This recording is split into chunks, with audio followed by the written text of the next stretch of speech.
الله صلى الله عليه وسلم: الإيمان يماني والحكمة يماني.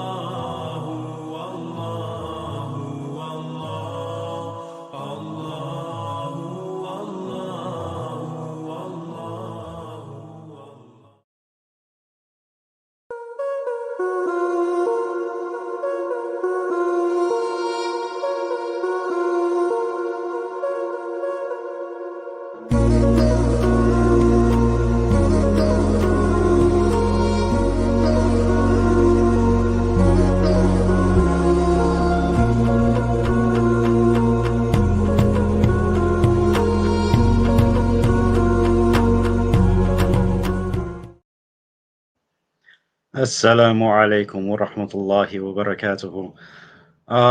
First and foremost, it's good to be back. Secondly, sorry for the really early morning start for this stream. It's just to accommodate my guest's time, considering he is in the west coast of the US.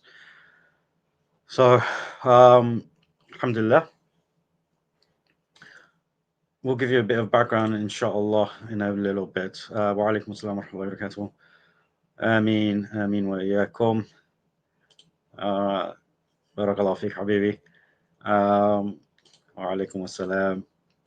وعليكم السلام. وعليكم السلام. Oh, loving it, the fire emoji. Okay, this is just some guy. وعليكم السلام ورحمة الله وبركاته. وعليكم السلام. And وعليكم السلام. حبيبي. وعليكم السلام ورحمة الله وبركاته. آمين وإياك وإياك. No, this is a proper live stream. We're not replaying anything. This is not one of those premieres or anything. So we're all good here. So yeah, no, like it is good to be back, inshallah. Alhamdulillah, rather. Yeah, I mean, if you guys have been following my community posts, you'll know why I did this stream. So what I'm going to do now, I'm just going to put out the link for my guest, and he's the only one that's going to click on that. So please do not click on that, because I'm not going to bring you backstage or up. So we'll pin that for him as well, so that he can see it when he's available. Yeah, alhamdulillah, slept well. I did have my rest, so that I don't feel too tired. At the end of the day, I've been awake for quite a bit of the day. So yeah, this is going to be interesting. I don't know who he is. I have no idea who he is. He claims, so this is what happens. Let me actually share my screen here.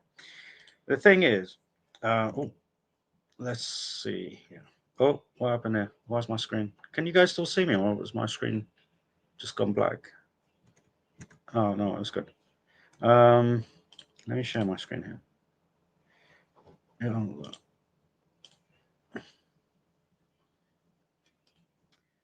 Right.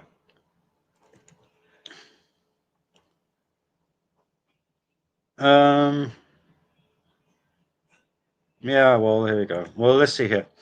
So this is how it started. This guy says, I saw a Yemenite front on Hamza's platform acting as if he knows what the Islamic dilemma is, pretending he can debunk any Christian on a matter. Well, here's your chance to prove it. I'm challenging you to a formal debate on the Islamic dilemma. Now, you guys have seen my community post, and well, this is it. I say, some unknown called me out for a debate. Do these people not know that I have standards? And that is essentially it, right? I have standards. I don't just debate any random guy, okay? So here's the thing, right? I'm not gonna, just because you challenge me to a debate doesn't mean I'm gonna actually debate you, does it? I have standards. First and foremost, for me, the standards are you have to have a good character. You have to be someone that's civil, okay? And based on what I've heard about this guy in the last 2 days, he's trash, All right. So he's already nullifying one of the um, what do you call it? Criteria. Secondly, you have to be knowledgeable. I ain't got a clue about your level of knowledge. So I'm not going to debate you. All right. So those are the two main criteria. All right. But anyway, so this is why I say yes, I can, and always will, without fail, debunk all Christians on this non-issue, because Alhamdulillah, I'm a Muslim. Therefore, my position is true and doesn't crumble.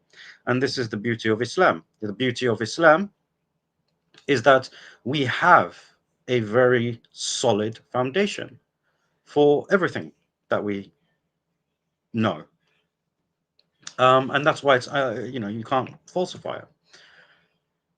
So, and then I said, I don't need to debate. Come to my house, King Silver, anytime, and I will give you a free lesson on what you don't know. I'll set a special stream up for you. And then I actually go on to say, I will commend you on challenge me when your top apologists actually avoid me, right?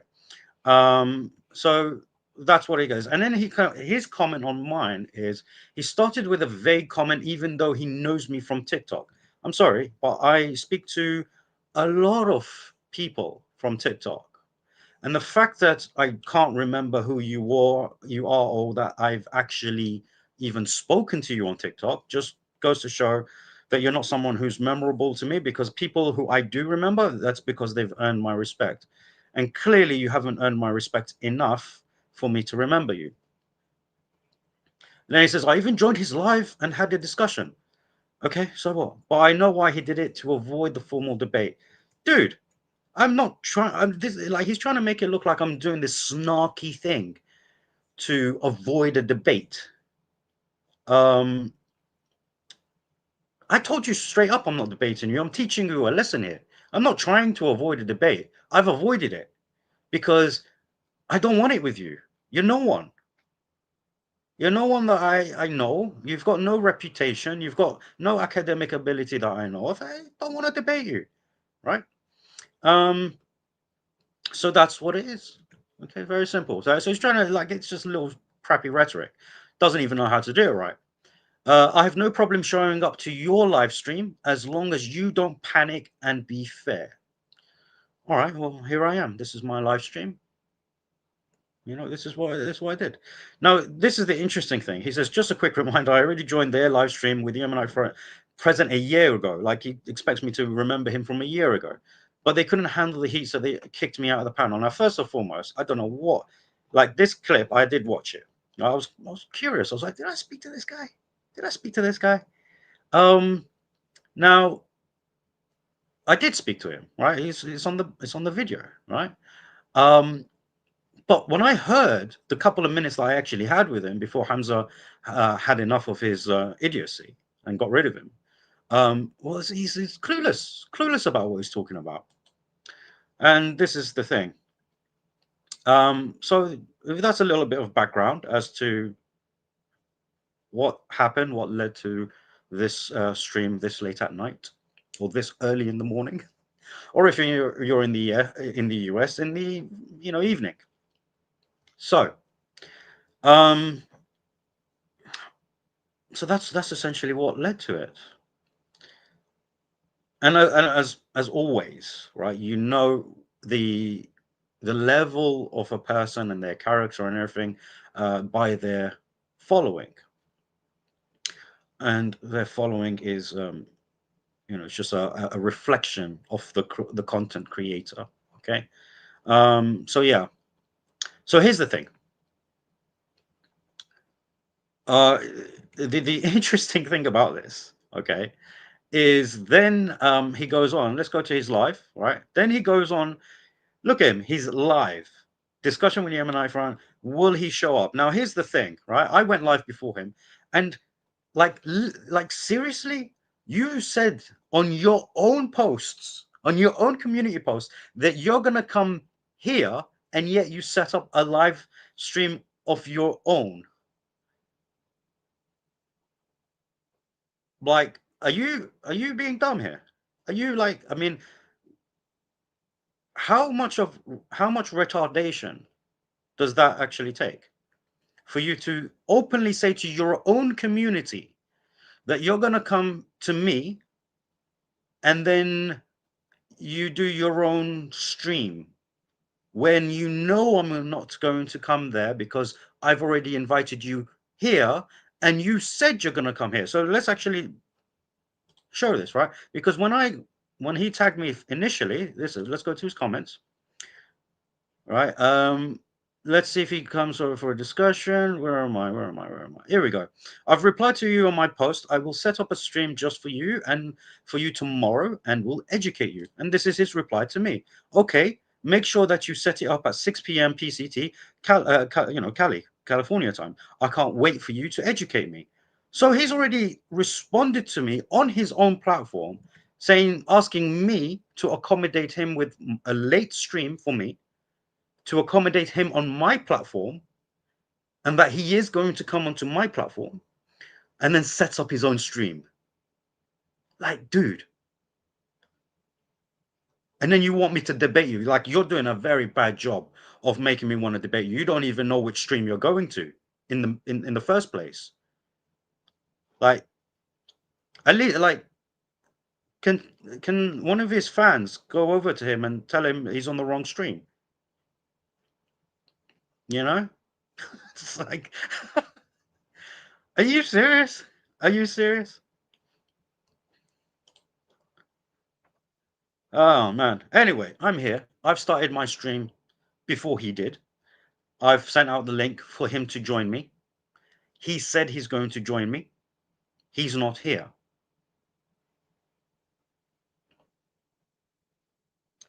You know, like, come on.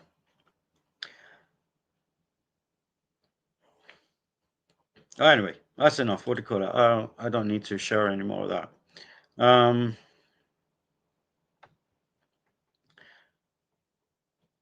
La la la la la la la. La la la.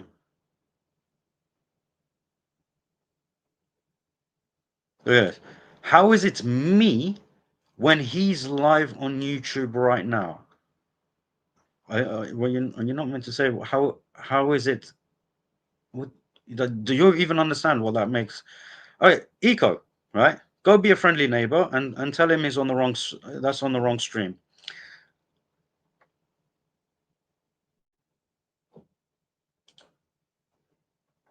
Oh, actually, in saying that, let me actually give you guys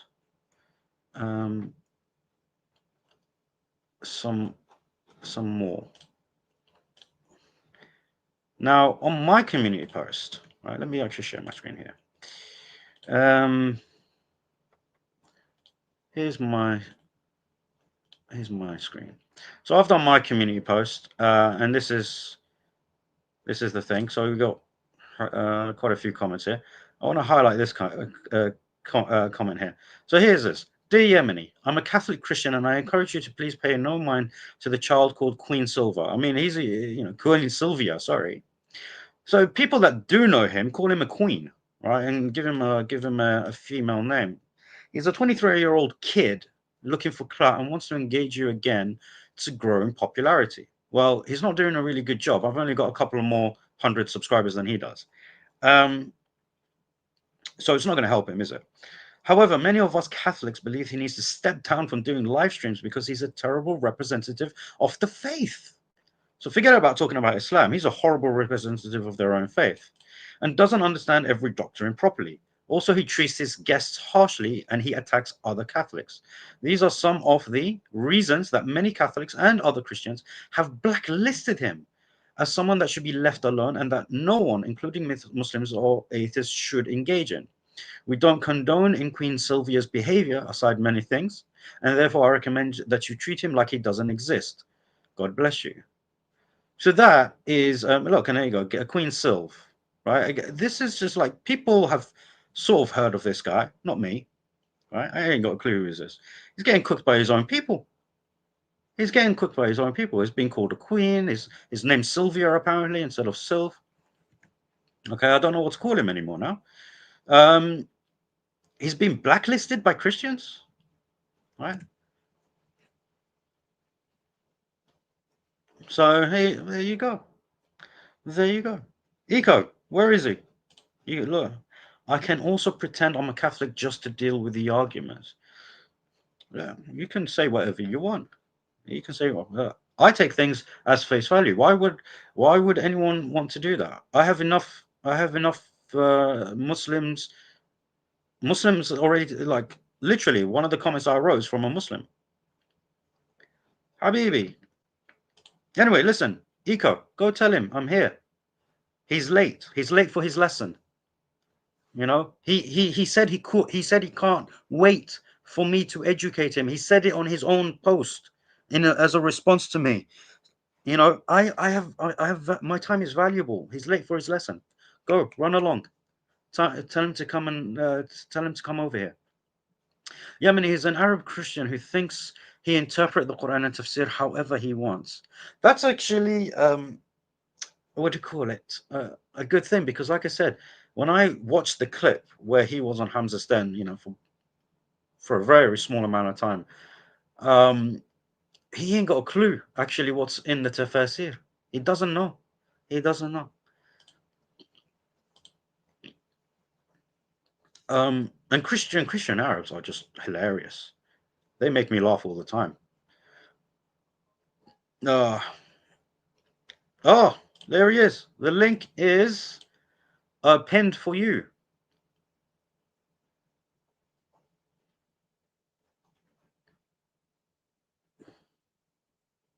Never trust Arab Christians with Arabic. I let them because it's hilarious.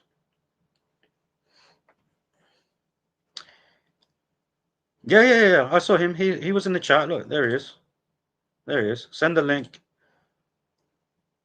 What's the point of that? I already said to you, Sylph, it's pinned in the chat. So all you gotta do is click on it, mate. Salam, Habibi. Yes, it's good. It's good. Alhamdulillah. Alhamdulillah. You know? Look, because he's an Arab. Because he's an Arab. And yeah, and it's part of the theatrics, of course. It's part of the theatrics. Oh, yeah, of course. Definitely. Don't forget to check out Rihatul Arab. There we go. All right, then. Let's bring Sylv on. What's going on, man? How's it going? Good. Good. How are you? I'm doing good. Thank God. I'm doing good. Can't complain. Yeah. Oh, Give me 1 second if you don't mind, please. sure. Thank you. I appreciate it. All right. Okay, cool. Let me see. Just got to do this real quick. All right. What's going on, bro? How you doing? You doing good? Yeah, doing good. Doing good. So let me just say, you'd call it. There was something that you mentioned on your post, and I do want to highlight it. Yeah. Just give me a second, because this No is problem. Take your time. You're good. So you said, I have no problem showing up to your live stream as long as you don't panic and be fair. So this is what you course, said. exactly. Okay. Yeah. No, I just want to highlight that, right? So, yeah. I mean, like, first and foremost, that's why I was confused when you set up your own stream, instead of coming over here. But in terms of not panicking, if I was panicking, you know, I get the rhetoric, but if I was panicking, I wouldn't have answered you in the first place. And I wouldn't have stayed up so late to speak to you. Remember, for you, it's in the evening. For me, it's dead in the morning. Right. So, secondly, being fair, of course, I'm going to be fair, right? As long as you don't mess about, you don't blaspheme, you don't interrupt, you do all of this stuff. Well, if you let me tell you something, Emily. Sorry for interrupting, but let me just tell you a quick thing about me. I don't know if you have seen my formal debates. I don't know if you have seen my discussions, but that's not the point. What I like to do always, if you gonna obviously be respectful towards me, that's how I am. I will be respectful towards you, even what we say in Arabic, راح أحطك على راسي, and you know what I mean by that. Yeah. Okay, that's how I am, Yemeni. Why? And let's say, for example, someone comes, and I'm pretty sure you'll do the same thing, right? Someone comes and blaspheme and all of that. Sometimes I let it go. Most of the time, I use 618 against them, just to be fair. That's Yeah. how I do things, brother. So All right, just to well, give it a quick, for me, if someone is cordial with me, I'm cordial with them. If someone wants to get cheeky, I can be cheeky. If someone wants to be rude, I can be ruder. And if someone takes it too far, I make them wish that they were never born. That's how I deal with things, right? So you are no different. And like I said, I don't know you, right? People have told me about you in the last couple of days. You say that you've spoken to me on TikTok, and like I said, for me, when I speak to people, I speak to hundreds of people, and I always say that when it comes to um, character and sincerity and knowledge, those are the people who remain memorable to me. So if the fact that I do not remember you, shows, tells me something. Okay, so yeah, we had a discussion. Let me just remind you. I mean, oh no, I checked it. I I checked mean, it I through. don't even know you that much either. Just that I've seen you on Hamza's Deen's platform, right? And Mm, I've had a discussion with you. It was 4 of you guys last year that I came, and we talked about the Athar of Mujahid, so on and so forth. But anyways, not to get into that, but that's when I had a discussion with you. Not only that, I think it was one of the discussions that I had with you as well about a year and a couple of months, right, on TikTok. Everybody knows me on TikTok. Everybody knows me. I don't. The layman Muslim would know who I am. But anyways, I'm not trying to brag about it. It's not about that. I'm here Mm, just to trying to have a good discussion, mhm, respectful discussion. As long as that we're both obviously being fair to each other. You could speak the amount of time, right? And same as me, obviously, just in your points, what you're gonna actually bring into the table. As far as me as well, that's pretty much what I care about, right? mm. Yeah. Okay, right. Well, you came on here to talk about some sort of dilemma. I have no idea what you're talking about. What are you talking about? Yeah, we're talking. So Islamic dilemma is easy, right? For example, I will give you premises. I'll give you a syllogism real quick, so that way you can understand. And if you disagree with one of the premises, we could go ahead and discuss it. You know, uh, Simple syllogism. Premise one, obviously, the Quran confirms the previous scriptures, which is to be the Injil and the Torah. Premise two, that the Quran contradicts the Injil and the Torah. My conclusion is that your Quran is false. So that's pretty much the syllogism, to put it in a simple way, so that way you can understand what the Islamic dilemma is about. Mm, yeah. Do you like listening to you there explaining to me what the Islamic dilemma tells me one thing. You don't actually know what you're talking about. Is that You an need is that an re- answer? that is an answer. I'll tell you why. Because you gave these two premises, but that's not actually what the dilemma is it? That's not what the dilemma is. Then what is No. the dilemma? Can you tell us what's the No, dilemma then? I need you to think about it a bit more carefully, I just because no, go ahead. no, Sorry. no, I need you to think about it more carefully. Listen, But I remember, just told you what the Islamic no, dilemma is about. you I told give you me a what you syllogism. think.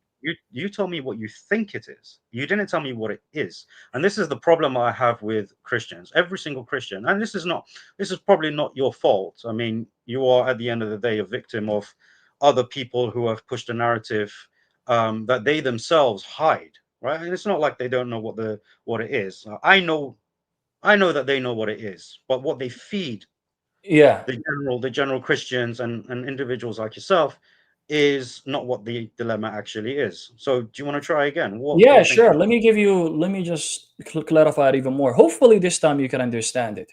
The No, Islamic dilemma, no, it's I okay. The understood. Yeah. Islamic dilemma that I gave you, I already put it in a syllogism just to make it easier for you. So that way, you can understand it. But let me go even further so that way you can understand it more. The Yeah. Islamic dilemma, right? That your Quran, again, your Quran is confirming the previous scriptures, which is the Injil and the Torah. But when Uh-huh. we go and check what the Injil and the Torah is, which what we have between our hands, that Uh-huh. contradicts, right, what the Injil and the Torah, then your Quran is false. Amazing. This is what the Islamic dilemma is about. Amazing. Amazing. I know you said you want to make it easy for me, except you just repeated yourself. That doesn't and you don't need to make it easy for me, right? Because I'm telling you you don't know what the Islamic dilemma is. Repeating yourself doesn't help you here. Okay? So are we going to get to the topic, or are we just going to play semantics? Which one is it? Because I No, no, already this is gave you not what the semantics. Islamic This is dilemma not is semantics. about. You're This is trying to not play the semantics. semantics. What I'm showing you, because remember, you challenged me to a debate, right? I challenged you for a debate. Yes, Yes. you challenged But me guess to a what? debate. So what I'm doing to Go ahead. you here what I'm doing to you here is displaying that you actually don't know what the topic is in of itself, what the core premise of What it is the what is the Islamic dilemma? Can you tell us what is the Islamic I don't dilemma? need to. No, I don't need to tell you. No, Because go ahead, go ahead. no, Since you don't. look, listen. So I don't need to tell you. You approached me about this topic, so I need you to tell I just me told you what the what it is. Islamic No, no. dilemma is about, but you're Okay, not right. accepting the fact that I'm Okay, telling you it's what it fine. is. It's fine. So you don't know what it is, right? At least now I know that you don't know what it is. Okay. What is the Torah and the Injil that the Quran is confirming? Yeah, it's confirming actually the Torah, the Injil, which the Jews and the Christians that they had, according to Surah Al-Ma'idah 47. Not only that, Ali Imran 3, right? And we can see that throughout the whole surahs from the Quran that your prophet came to confirm, right? For example, let me ask you a question. Can you confirm something that has been corrupted? Just a quick understanding from your own position. You didn't tell me what the Torah and the Injil is. I But asked you what's hold the on, Torah and we'll the get Injil. to it. We'll get there, but I just want to understand your own position. Don't worry about my position. I need to know Okay, what you. don't worry about your position. It's This is okay. part of No your premise. problem. This is I will part of still your give you. premise. So, It's okay. what is the Torah and the Injil that the Quran is confirming? Yeah. The Quran is confirming the Injil and the Torah, right, which is in the 7th century, which what your prophet actually confirmed. Now, if we actually look according to the historical evidence and the data, right, what is it confirming? Obviously, it's confirming, right, the New and the Old Testament. Not only that, we can see that from even your own scholars, right, and we can see the parables that Jesus was speaking that was taken from the New Testament as well, just like how it's taken from the Old Testament and it mentions Deuteronomy and Mark and Matthew, right? This is what the Injil and the Torah, is the Bible that we have today. Now, if you disagree with this, can we get to the argument? Yeah, sure. No problem, Yeah. problem. You mentioned a couple of things here. You said that the Quran affirms the Torah and the Injil that was in the 7th century in Medina, and that is the Old and the New Testament. And you mentioned a couple of examples like Isaiah, like Deuteronomy, and you mentioned very specifically the Quran. What I said actually Deuteronomy. I did not mention Isaiah, but it's okay. Deuteronomy, fine, Deuteronomy. Yeah. All right, that's fine. That's my mistake. No problem. That's okay. Okay. How does the Quran confirm Deuteronomy? Yeah, well, it confirms it by actually quoting from Deuteronomy, right? Not only that it's quoting from Deuteronomy, but it's actually quoting from Matthew and Mark, as we can see it from Surah Al-Fasl. Let me show you. Can you give me the big screen? Yeah, present your screen and I'll give me the big screen, please, and I'll go ahead and show you what I'm talking about. Okay? Yeah, just when you present your screen, I'll be able to bring it up. It's not a problem. I got you. So give me 1 second. Let me just go ahead and open up. Let me go ahead and it's 28:49, if I'm not mistaken, or actually 29:48. Let's go to it. Hold on. 1 second.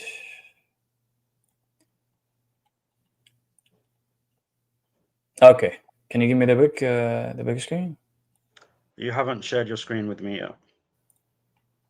Interesting. You need to, when you it doesn't show in front of you? It doesn't show by you? No, it's not showing on my side. 1 second. This is weird. Yeah, if you press present, share screen, and then whatever screen that you have, and then you click share, I'll be able to bring it up. Yeah, I did actually, but 1 second. Okay, I think, hold on. How do I, okay, there. Give me that. There we go. There it is. Is it now good? All right, 48, chapter 48, verse 29. Let me go and read it. It says, Muhammad is the messenger of Allah, and those with him are firm with the disbelievers and compassionate with one another. You see them bowing and prostrating in prayer, seeking Allah's bounty and pleasure. The sign of brightness can be seen on their faces from the trace of prostrating and a prayer. This is the description in the Torah. Wait a minute. Let's see what is it really quoted. From what?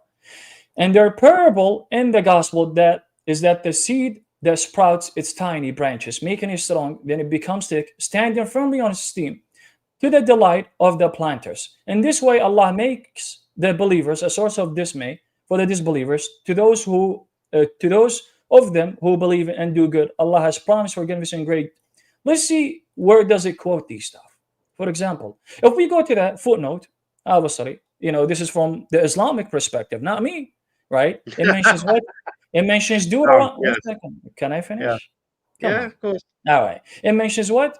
Deuteronomy chapter 33, 1 to 3, because it's talking about Moses proclaimed the Lord came from Sinai, rising from Seir upon, and he shone forth from Mount Paran, right? And this is what the Quran is quoting, right? From Deuteronomy chapter 33, verse 1 to 3. Even if we go there, we can see that, right? This is why they had to put it on a footnote.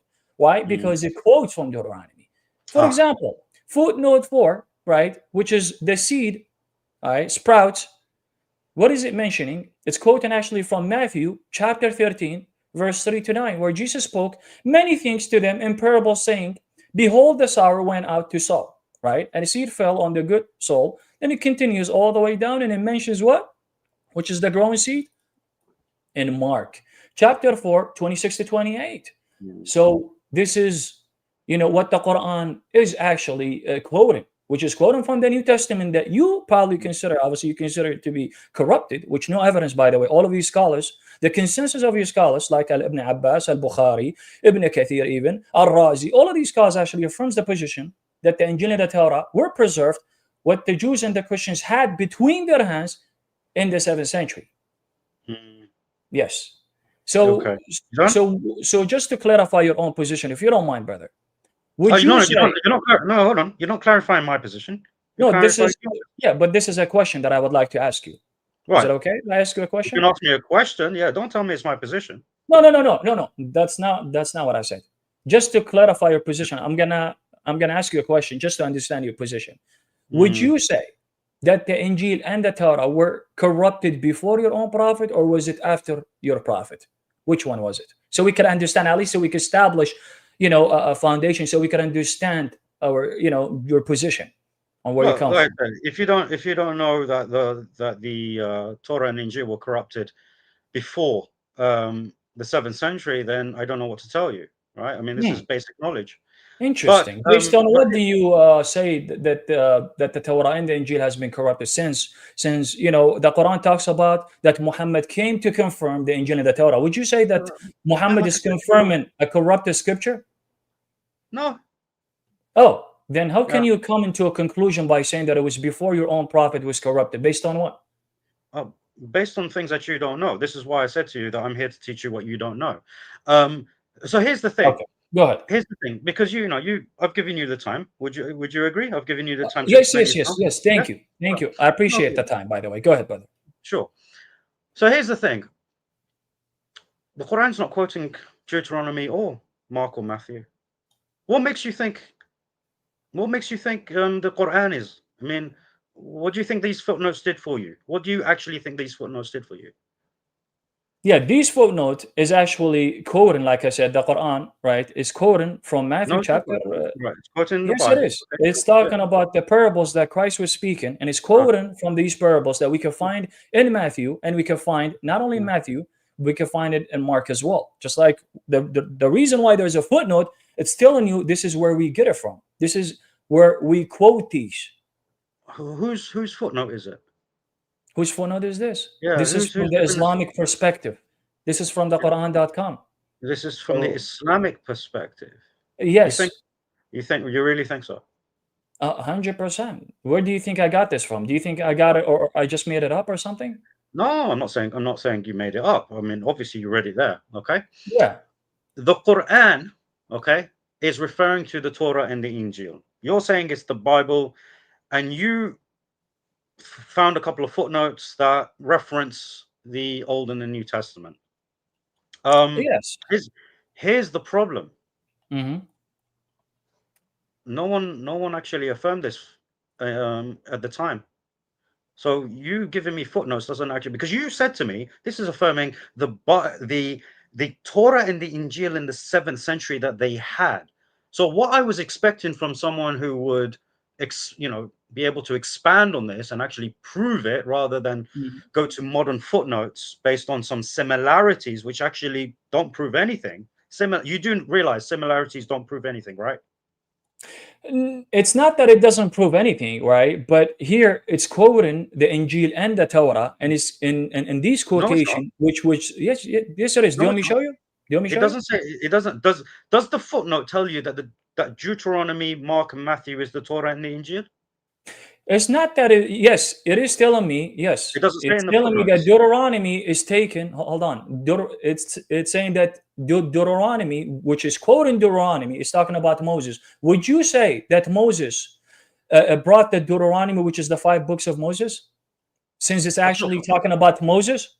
That's not for me to answer. That's your claim, right? Wait, that's You're the my one that's. claim. Your Quran You're is not here. actually quoting Here that. look, listen, Sylph. I'm not here to substantiate your claims. Yeah, you're not here to ask me about the Islamic position. You're presenting the argument, so you're supposed to tell me the Islamic position. Giving me a couple of footnotes, right? Modern footnotes where people have recognized similarities doesn't mean anything. So if you and the strange thing here is that you're talking about the 7th century, but yet you're going Yeah, to 7th Quran.com. century. Yeah. Yet you're going to Quran.com as your evidence. I'll say to you the same thing that I said to you Wait, the in that. Quran.com is not my evidence, so the Quran is not my evidence. But by showing how your Quran is making the claim that it's confirming the previous scriptures, but at the same time it's contradicting it. Well, None of this is your what the rhetoric. Islamic dilemma is Listen, about. listen. None of your rhetoric's going to work here. You know that I'm talking to you about the footnotes. Okay, so Quran.com, the footnotes that you're referring to, ain't going to help you. Okay. In fact, I'll go one further. The Quran is not going to help you. Okay. In fact, you're helping me. Okay. And here's the thing, right? In the comments, the brothers and sisters, they know I'm holding back, right? I'm not. I haven't. I'm not doing much of. You haven't started yet, Yani? Oh no, Yeah. no, no, nowhere I near, like it, but nowhere I near. want you to, I, go all in. literally, like right now, I'm Yeah. being merciful to you. Okay. MashaAllah. So here's the MashaAllah. thing. Okay. Here's the thing, right? Now. When you come to argue, you have to have a solid understanding of our position, of our sources. Going to a footnote doesn't prove anything. I'll say the same thing to you that I said to you in Hamza's den. Okay, I've given you enough time, right? Let me have my time. No, Okay, go ahead, right. but Because I please saw you don't open your take mouth, I thought you forever, were going to so say something. Right, I could go and right. address you, please, It's because I do only want to because I saw address you you. open your mouth and I thought you were going to say something. No, Now, it's okay. I'm going to Go say ahead. the same thing to you now that I said to you a year ago. If you want to have something for me to take on, it has to be something that is a hujjah upon me. Do you have anything like that? Of course, I have. Like, for example, we have Ibn Abbas, the No, same companion. A companion is a hujjah. Would you agree? no, Oh, companion is not a hujjah? no. If you I What if I understood, show you a fatwa from Ahl Sunnah wa Jama'ah that says that the companion is a hujjah? What would you say? Habibi, look, when it comes to usul al-tafsir, okay, usul al-tafsir, this is what we're speaking about, okay? What is considered a hujjah in usul al-tafsir? Yeah, for example, if there is consensus between the scholars, right, that would consider to be a hujjah. If there is companions, the qawl of the companions, let's say, for example, that there is 3 companions of the qawl that agrees into something, but we have 1 companion that disagrees, then we take the qawl of the majority, right? This is what is called to be the consensus, which is ijma', what we call it to be ijma'. Now, 1 second. Not only that I have Ibn Abbas, but I have even many scholars that actually affirms this position. Just to be respectful, you have nothing. You have modern day scholars that was born in 1989 that says otherwise. No, they all actually agree with me. By the way, I'm doing internal critique. Don't worry, I'm not doing external critique. I'm going to be I know doing you're doing. internal critique by showing you how Ahlus Sunnah wal Jama'ah actually affirms the position of the Injil and the Torah that the Jews and the Christians had in the 7th century was preserved. No corruption. The only corruption was, right, which is the distortion, which what we call is tahrif al-ma'na, which is the distortion of the meaning, the interpretation, but not the kalima, which what we call tahrif al-kalima. Now, just to address, just 1 second, please. Allow me to finish, if you don't mind. Just you're to not finished. address Okay, what fair you enough. said, because you said something in regarding what I brought up. The reason why I brought this up, because you're the one that asked me, right? Can you show me where what makes you think that the Injil and the Torah is the Old and the New Testament? I brought you an evidence from your own Quran is quoting from Deuteronomy, and it's quoting from Matthew and Mark, and I'm showing you the evidence in front of you, right? It's from, like I said, it's from Matthew chapter 13, verse 3 to 9, Mark chapter 4, 26 to 28. I heard you the first one. Yeah, Miskeen, listen, that's not an evidence, okay? Understood. Understand something here, okay? When I say a hujjah, okay, it means something that is binding upon me. A footnote is not binding upon me. A similarity is not binding upon me, okay? When it comes, you mentioned Ibn Abbas. If you actually understood what Ibn Abbas, you wouldn't have said anything what you actually just said, okay? Because Yes. Ibn Abbas does talk about tahrif, not just tahrif al-ma'na, but tahrif al-kalima kaman. Okay, he mentions this as well. If you knew the manhaj of the mufassirin, each and every one of them, how they do their tafsir, you wouldn't bring this up, okay? Because if you read through their entirety of what they mentioned, okay, then you will know that there is an ijma. You mentioned ijma, that there is an ijma that the Quran doesn't talk about your Bible at all, ever, never. What the ulama do, okay, pay attention here. What the ulama do is that when they start quoting your Bible, and this happens in the late medieval period, it doesn't happen earlier, right? When you have the likes of Ibn Kathir, Al-Qurtubi, and whatnot, and they are mentioning quotes from the Bible. This is to highlight similarities. It's not to say that this is the Torah and the Injil. You will not find anything from the Mufassirin that says that, because you remember what you said to me. You said that the Old and the New Testament is what Allah revealed. Correct? What was that? Say it again. You said to me that the Old and the New Testament is what Allah revealed. Yes, which So, no. Yeah, yes, yes, yes, yes, yes, yes. 100%. Right, Which no what problem. the Show me the Christians and the Mufassirin. Jews had in their position, and they were judging by. Just like how, like I said, Surah Al-Ma'idah No problem, 47 no talks problem. about, I'm telling you no. and Surah I'm telling Al-Baqarah you as no. well. Right, sure. Show me any of the Mufassirin that tell you that this is the Old and the New Testament, that is the Torah and the Injil mentioned in chapter 3, verse 3. Show me Ibn Abbas, where he mentions that the Old Testament and the New Testament is the Torah and Injil mentioned in chapter 3, verse 3. Yallah. Bismillah. This is actually what we call an exact or fallacies, and I'll tell you why. Hold on, No, no, one no, no. second. I didn't. Allow No, me, it's not. No, Yemeni, no, Yemeni. Just no, no. allow me, brother. You've I accused me. actually Well, allowed you to go on. hold on. Just 1 second. But no, 1 second. because I'm Just allow addressing the me. fallacy. I'm addressing the fallacy. Okay. I didn't Can I ask you. please? I didn't ask you to show me exactly word for word Old Testament and New Testament. I didn't say you. I didn't tell you to show me those words. That's what an exact word Beautiful. fallacy is. I got you. So you need to understand what this Can I please? fallacy is Okay. before Let me go. accusing me of it. Yes, I understood what you're asking for. Now I Okay, good. actually showed you even better, something better actually. Which, by the way, you're asking for an exact word fallacies. But anyways, why? Because it's not up to me, right? It's on you. Why? Because we have manuscripts that actually days back, right? Like I Mhm. said, Codex Vaticanus that days back before even the 7th century, right?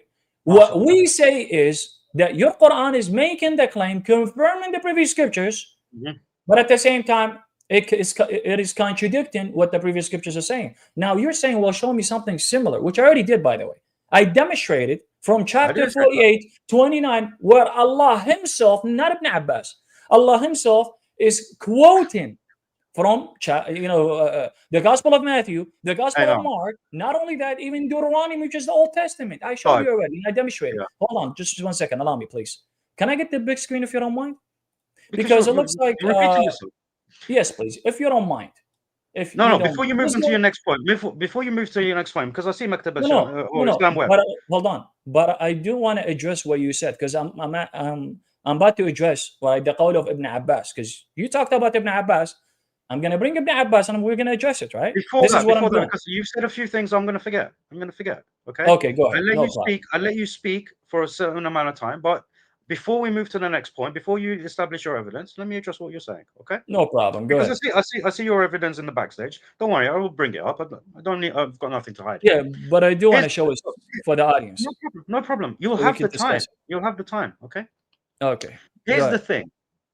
You said to me, Allah is quoting the Old and the New Testament. No, he's not. You are assuming that because of a footnote, which denotes a similarity between what is in the Quran and what is in your scriptures. Okay. and then you are imposing that as the meaning that Allah is actually providing. No. That's not how it works. Yeah, you don't take what you've understood from it without any basis. Okay, from usul of tafsir, and then impose it onto the Quran. Okay. Secondly, I've told you that this is not what the fallacy is, so I had to educate you on the fallacy that you accused me of, and then you repeated yourself as if I committed the fallacy. So let me educate you again on the fallacy. An exact word fallacy is when I'm asking you to provide exact words. I didn't say to you, show me where Ibn Abbas says explicitly the words Old Testament and New Testament. Now, that would have been the exact word fallacy. Yeah, I didn't That's say exactly what you said, though. that's not exactly. So now you're not. So now you're not even paying attention to your teacher. Now I need you to pay attention to me. Right? Okay. Now you need to pay attention to me. It's getting cooked. Anyways, go ahead. Yeah, that's okay. It's okay. Like I said, just pay attention to me. Right? I'm actually having fun. I'm actually enjoying it. But go ahead. Amazing. Right? It's a good time today. This is how I like it for my students. They like to have fun. Alhamdulillah. So, so that's the two things. Thirdly, like I said, when it comes to a hujjah, and this is what we're going to go into now, I need you to make it very clear that the ulama, right, the mufassirin, as well as Ibn Abbas, are making it clear to us that the Torah and the Injil is the Old and the New Testament. Can you do that? Again, you see, you did the same thing, by the way. When you said, no, I did not appeal to exact. Hold on. Allow me to finish, brother, because I did not even interrupt you. I allowed you to go, even though that I did not agree with you.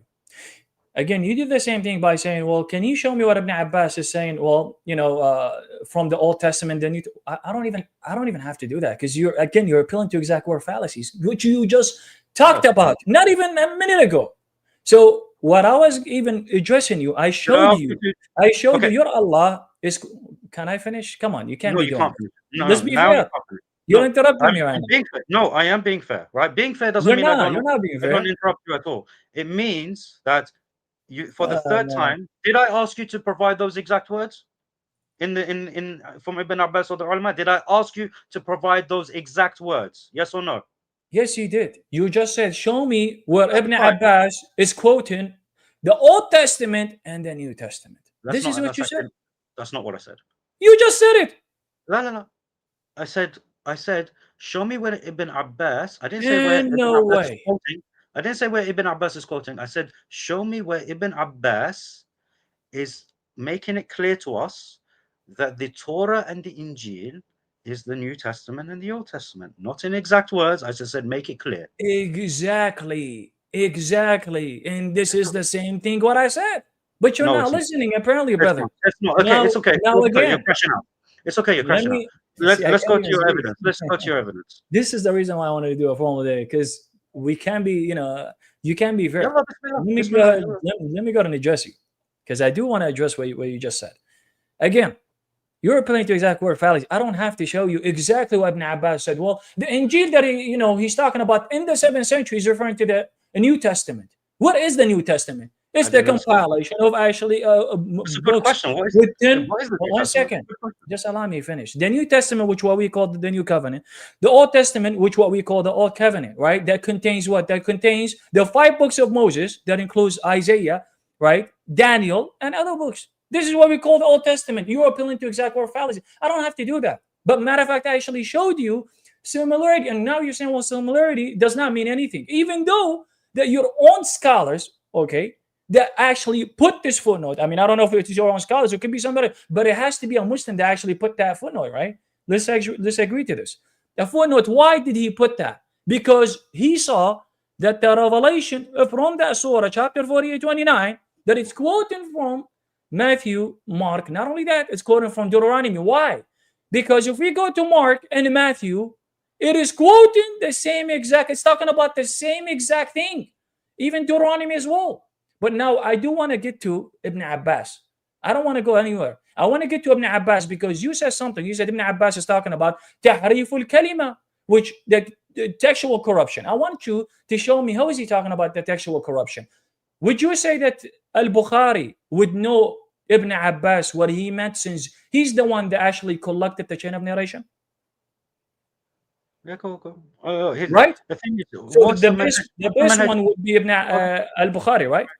that would know Ibn Abbas on what he meant, correct? I know which hadith you're gonna go to. Okay, I know which hadith you're gonna go to. Answer the question. It's okay if you know. What is the Answer the question. What is the manhaj of Bukhari when he's commenting? What is on the hadith? manhaj? Are we going to play the semantics? What is the manhaj? What is the manhaj Do you know of what Ahlul semantics Salaf? even mean? What is the manhaj of this? Okay. Do you know what semantics is? Because I don't know think you exactly use what that semantics is, but What can does you answer the semantics question, mean? Yemeni, please? I've been what answering does your questions. What? Because you're here to answer my questions. I'm not here to answer your questions. Okay. Well, you're not here to answer my question. Then what's the point of this discussion? Of course not. Well, what's the point of this discussion? Then if you cannot answer any questions, then what's the point of having this discussion? No, did I say I can't answer questions, or I say it's not for me to answer You questions? just said that you're not here to answer questions. That's what you said. Yeah. So what's the point of having this discussion if you're not here to answer questions? To teach you. To teach me? Yeah. Bro, the whole time I am actually teaching you. What are you talking about? No. Listen, look. I've been teaching you since we started it. What are you talking about? You're in my classroom. You're in my classroom. Habibi, you're in my classroom. What a joke. So here's the thing. This guy's a joke, man. If you actually know, this guy is a joke. He said, I'm not here to answer your questions. Can you please answer the question now? If you know what I'm doing, okay? I don't care what you're doing. Then you'll understand. The if you know what I'm doing, then you'll understand why I'm doing it this way. Okay? Can you answer the question? Would you say that Al-Bukhari would know what Ibn Abbas meant? Yes or no? First and foremost, semantics means just word games. I don't know about that. Word games. Answer my question, speaking about manhaj is not word games. Manhaj is understanding the methodology. Please answer the question. I don't want you to explain. I know what your aqidah is. I know what Ahlul Salaf. That's got nothing to do with aqidah. Teaches. Don't the teach manhaj, me. The manhaj of Bukhari has got nothing to do with Habibi, I will teach you, and I will teach 10 and 15 of you. Let's answer the question. I'm not here for these, stupid things. Let me tell you what this means. I know what it means. Would you say that Al-Bukhari would know what Ibn Abbas meant since he's the one that collected the chain of narration? Yes or no? I'm ahead of you. Because this is what you're ahead of me, but you're not even answering the question. How does that even make sense? I'll tell you why I'm ahead of you. Because you're thinking of a hadith and you're thinking about the explanation of Bukhari about that particular hadith. And you think you're going to have something there. Can you please answer the question? It's okay. I don't have anything there. Why you're too afraid to answer the question? If I don't have anything, if you have it, then please answer the question so we could get to the argument. That's all. We're in the argument. You lost. You can't even answer questions. What arguments are we talking about if you can't answer questions? We're talking about the manhaj of Bukhari and how he understands. What is the manhaj of Bukhari, bro? What is the manhaj of Bukhari has to do with it? I'm asking you a simple question. Are you saying the manhaj? Look, you're saying that you studied Ahlul Sunnah wal Jama'ah, you studied the Salaf. I don't care. I'm not going to answer your question until you answer my question. Are you interrupting me? Answer my question. You're interrupting me. Are you going to say that Al-Bukhari would know what Ibn Abbas meant since he quoted him? I'm frustrated, but look, listen, you don't need to interrupt me, okay? I haven't interrupted but I want you to answer the question. I don't want you to run from this. I'm not running from anything. I'm here. Yeah, but you're not even answering the question. I've asked you 10 times. How can a teacher run? Come on. The teacher run? If you are a teacher, answer the question then. Let's be sensible. I am answering. This is their best guy, by the way, guys. This is their best guy. I'm answering. MashaAllah. Like I said, I'm holding back on you. Don't worry about it. You're holding back. You're doing all of this. Stop being prideful because you're getting cashed out. I'm sorry to say this, but you are. Answer the question. You're the one interrupting. Answer the question. The reason why I'm interrupting you because you're not answering any questions. Answer the question. Is this how it's going to be? Look, listen. If you want to continue to interrupt me, I can deal with it. It's not an issue, right? Keep your mouth shut. I can deal with it because I don't want to answer questions. Keep your mouth shut for a second. You just said that you don't want to answer questions. That's crazy, guys. Keep your mouth shut. I didn't say that. I said yes, you did. You really need to pay attention. Watch the clip back when I actually upload it and make you, and obviously expose your lies because you're lying right now. It's okay. You just lied twice, by the way. It's okay. Whatever you think, it's okay. When people don't actually pay attention, they think people are lying. What happens is when you interrupt me, you start not paying attention. The reason now, do yourself a favor, all right, and pay attention. When did I actually interrupt them, guys? I did not even interrupt them. I asked them a simple question. Stop crashing. Right now, you're crashing. You're the one who's crashing. You've been crashing out for the last 10 minutes. I've barely gotten 2 sentences. Okay, guys, I'm about to go ahead and stay quiet. Once he's done, I will still hold him into the question. Let's see if he's going to answer the question. Go ahead. I'm going to stay quiet. Amazing. Go ahead. Speak as much as you want. Go ahead. Thank you. Thank Go you. ahead. Watch this, guys. Hopefully he doesn't win this time. Oh. Go ahead. All right. So someone who's talking to a Muslim about the sources has to understand the manhaj of the people that he's citing. Because what a lot of people do is when they start to quote the scholars, they start quoting just anything, as if that is a hujjah, as if this is something that we have to take on, we have to accept, not understanding what's actually going in the text, why the person is saying this, why he's leaving this out, why he's doing, whatever he's doing. So he's talking to me about answering, but he still hasn't yet provided the evidence from Ibn Abbas or the ulama. He's going to talk about Bukhari now. We're going to go into his evidence and then we'll talk about the evidence. So if he actually paid attention to me earlier, he realized I actually said yes to Bukhari, knowing what Ibn Abbas is talking about. But he didn't pay attention. So now let's go to your evidence. And let's discuss your evidence. Are you done finally? What do you mean finally? I take less time than you in speaking. Yeah, let me go ahead and pull up the evidence. But before, hold on. You're done, brother. Allow me. Okay. You said let's go to the evidence. I will go ahead and provide the evidence. But before I do so, because I don't want you, I don't want you obviously, go on. I'm asking you a simple question before I move on. Please answer the question. Either yes or no. Would you say that Al-Bukhari would know what Ibn Abbas meant, since he's the one that collected that chain of narration? Yes or no? Yes. You didn't pay attention. Thank you so much. Thank you so much. That's all. That's all. Let me go ahead and provide the evidence. Now, this is from Fathul Bari, the explanation of Sahih al-Bukhari. Would you like it in Arabic or English? It's up to you. Leave it in English. Leave it in English for the audience. Why? Hold on a second. Wait. Let's go ahead and read it in Arabic. No. Let's go ahead and read it in Arabic, because I do want you to read it in Arabic. Before you read it, I just want to Ibn Abbas. Go ahead and read. I just want to clarify something here. Before you go, you said to me, Bukhari will know about Ibn Abbas, correct? Yes. Right. Who are you quoting? Who are you quoting? I'm quoting from the book it's called Fathul Bari fi Sharh Sahih al-Bukhari. Who is giving the explanation? Is it Bukhari? Is it Bukhari that's giving the explanation? Is it Bukhari?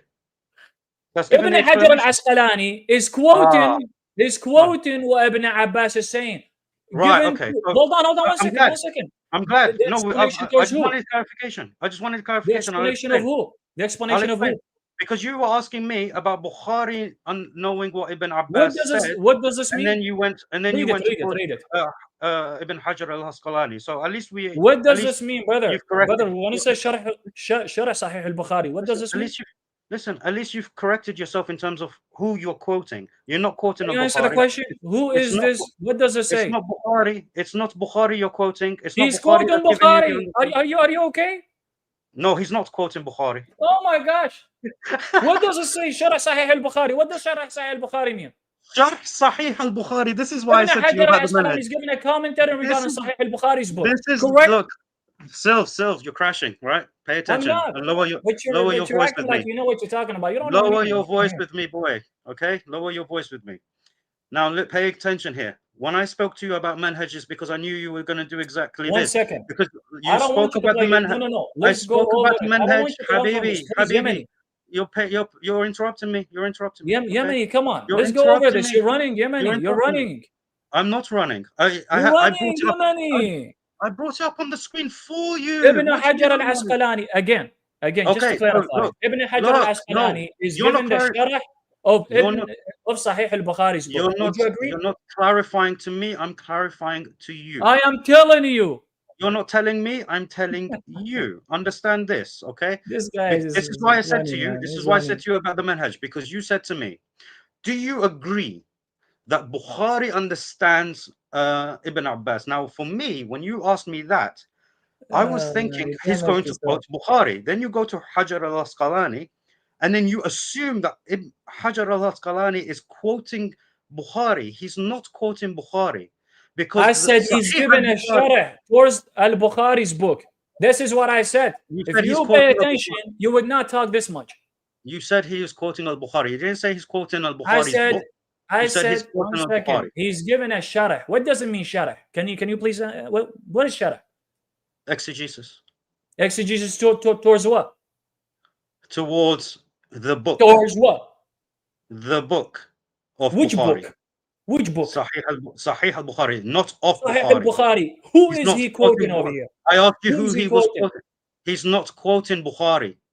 Who is he? I'm not saying he's quoting Bukhari. I'm saying he's Yeah, quoting Ibn that's what Abbas, you the quote said. of Ibn Abbas. Go, when we're done and you want to clip up our stream, you'll find you have no clips because you said he's quoting Bukhari. Now, I never said that. now What that is now that I've brought you back on Polemic track is and we that? understand that he's quoting Ibn Abbas. Yallah, what does Ibn Abbas say? Okay, so just to make it clear that he is quoting, right, Ibn Abbas, right? Alhamdulillah, yes.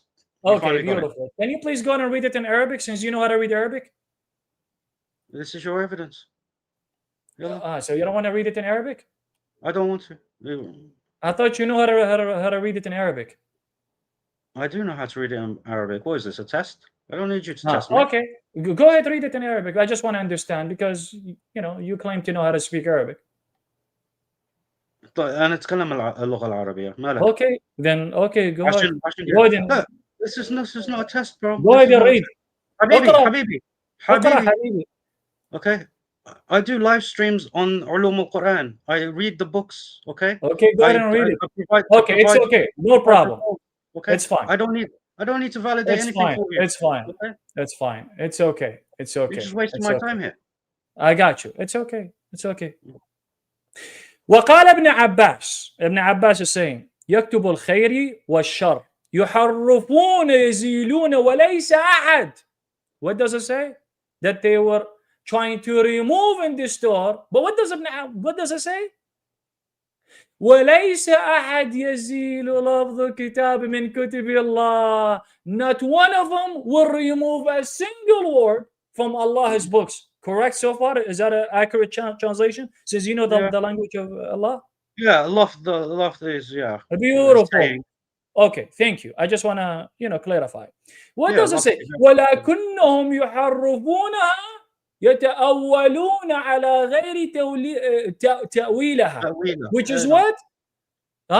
That they go and interpret it, okay, besides what does it say, which they rely upon their own interpretation. Let me go ahead and translate it in English for the ones that would say Silva's lying about the Arabic, because I already said it, but it's okay. Ibn Abbas says, a rights uttered, nothing good and evil. They distort, which is talking about, the Jews and the Christians. They remove. No one removes the wording of a book from the books of Allah. Rather, they distort it. How do they distort it?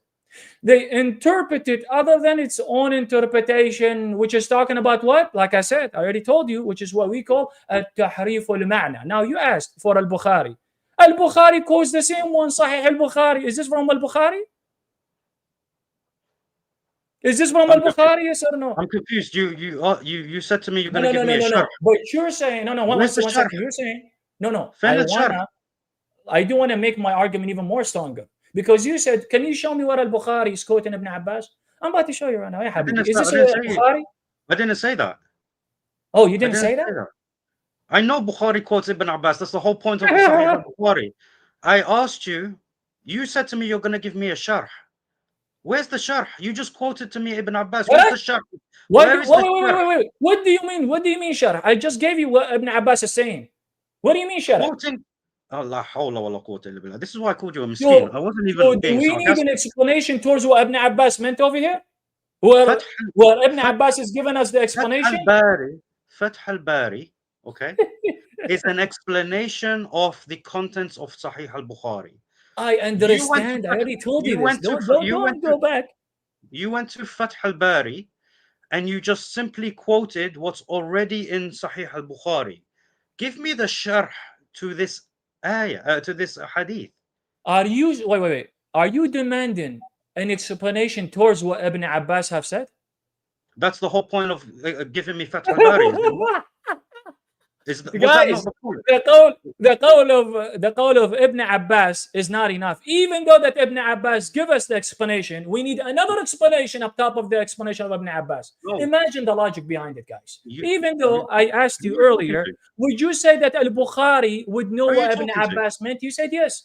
I have what Al-Bukhari is saying, Who are because you talking to? Bukhari is giving us what Ibn Abbas is saying as well over here, brother. You want to Who are do you that? Who are you talking to? Here, look, Al-Bukhari is quoting Ibn Abbas again. Look what he said. Who are They you, distort and they remove. No one removes the wording, but they distort it. How? The who are you talking to? interpretation. Listen. Are you talking to your followers? No, I'm Because not. I I'm thought just you're addressing here what to you talk to said. me. I am actually talking to you, brother. That's what I'm doing. But it doesn't look like that you could. No. Let's be honest. Are Who are you you tracking, talking to? brother?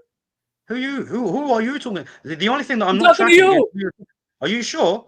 Because when you say watch 100%. this and you're talking to other people, you're not talking to me. Okay. 100%. I'm The thing talking is, to you, brother. the thing is, I can't be talking to a wall.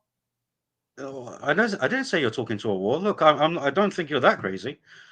Here's the Well, thing. I'm not that Okay. crazy, you know. Of course I'm not. Alhamdulillah. I Okay. can be. Good to know. Alhamdulillah. Now. So here's the thing, right? So what can we do with Ibn Abbas's qawl? What do you say Okay. about this? Since Ibn Abbas affirms the position that there is no tahrif al-kalima but al-ma'na, which is talking about the interpretation. So based on what do you say that the Injil and the Torah has been corrupted before the time of the Prophet? Since we have that your Prophet is confirming, right, the Injil and the Torah. Now my question, just to lay it down, can you confirm something that has been corrupted? Yes or no? Yeah, of course I can. Oh, you could confirm something that has been corrupted? Yeah. From Ibn Abbas. From Ibn Abbas. From Ibn Abbas. I just showed you what Ibn Abbas said. You showed me one thing that Ibn Abbas said. Do you know everything that Ibn I Abbas just said? showed you what Ibn Abbas said.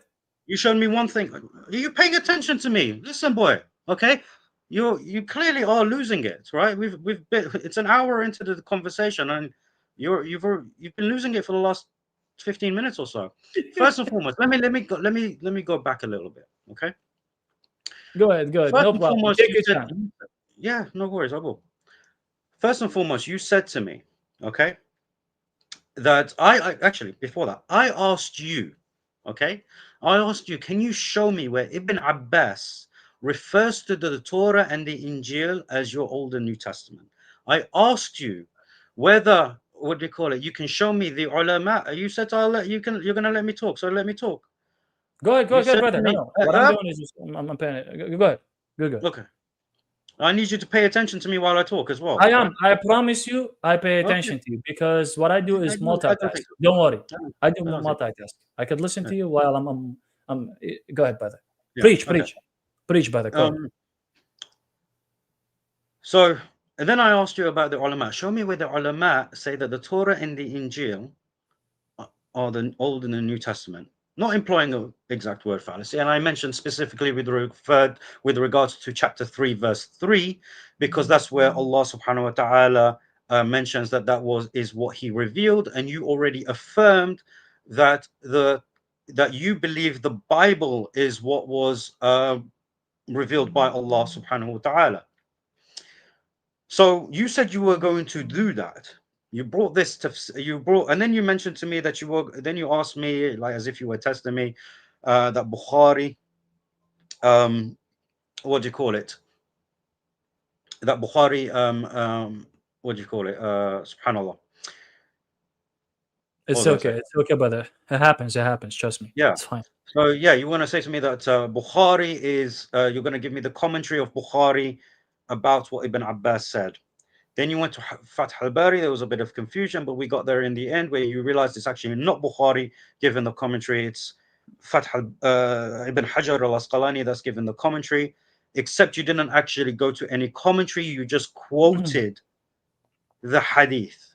And not only that, you are unaware of another hadith also in Bukhari that actually from Ibn Abbas that actually explicitly talks about the tahrif of the text. And then so we've done this whole exercise, but you actually haven't answered my question. You haven't provided evidence to my question, which was, what is your question again? Go ahead. show me where. Ask a Show question. me, yeah. Show me where Ibn No. Abbas, when Yes. talking about chapter 3, verse 3, No. he is referring to the Old and the New Testament as the Torah and the Injil that Allah subhanahu wa ta'ala revealed. That's what I asked for. So you did all of this and you didn't actually deal with what I asked for. So can you please do that? Do you want me to respond to you? And by the way, without interrupting, I'm going to respond to you in full, even though that I have already responded to you. But it's okay. We'll still respond to you for the probably fifth times. It's okay. You haven't Now, shown you me the asked for the Quranic. specific... Hold on, Yemeni. Come on, brother. Please. You asked for the specific thing, which are what we call an exact word fallacies. Again, you're demanding for... Now you're demanding even to go even further to say, well, can you show me where Ibn Abbas is quoting Ali Imran 3, right? That the Injil and the Torah is referring to the Old and the New Testament, even though that I have already done my job by showing you even better, which Allah himself is quoting from Matthew, Mark, Deuteronomy, right? Which is quoting Moses and is quoting the words, right, of the apostles, the disciples of Christ, right? I went even further to show that, which is Allah himself is actually affirming this position. You're asking, right? Then you went and you said, well, Ibn Abbas is talking about the tahrif al-kalima. Oh my gosh. Can you show me that? Can you please, you know what? I will do even better.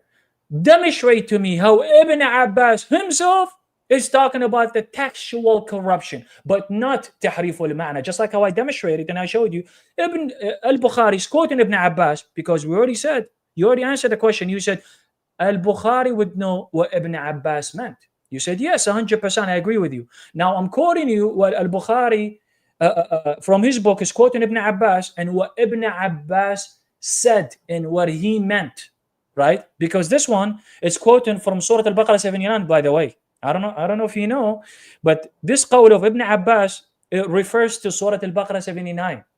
Okay, just to give you a little bit of knowledge, right? Yeah, he's Miski. quoting and he's talking about Surah Al-Baqarah 79, which are the particular group of people that they used to write other books besides the Injil and the Torah and say, oh, this is from Allah, but Allah is exposing them and telling them, no, this is not the books that I have revealed, which is considered to be a divine revelation to the Jews and the Christians, and they were judged by. That's not the point, right? Ibn Abbas, which he's given a sharh, by the way, this is his own explanation. I don't have to give you another explanation on top of his explanation. Ibn Abbas is quoting Surah Al-Baqarah 79, and he's saying that they're relying on their own interpretation, which is tahrif al-ma'na, not tahrif al-kalima, not the textual corruption, right? He's saying that the Injil and the Torah remains how Allah has revealed them, and they are my books. How dare you guys to even corrupt them? You know, you guys cannot corrupt my words, which are the divine revelation that was revealed, right? And it was written afterwards, as we can see. Why? Because the Jews and the Christians had it in their position, and they were judging by as well. So, brother, please demonstrate to me, show me what Ibn Abbas said, or he talked about tahrif al-kalima, where he talked about the corruption or the textual corruption. Please, brother, go ahead, take the mic, preach. Okay.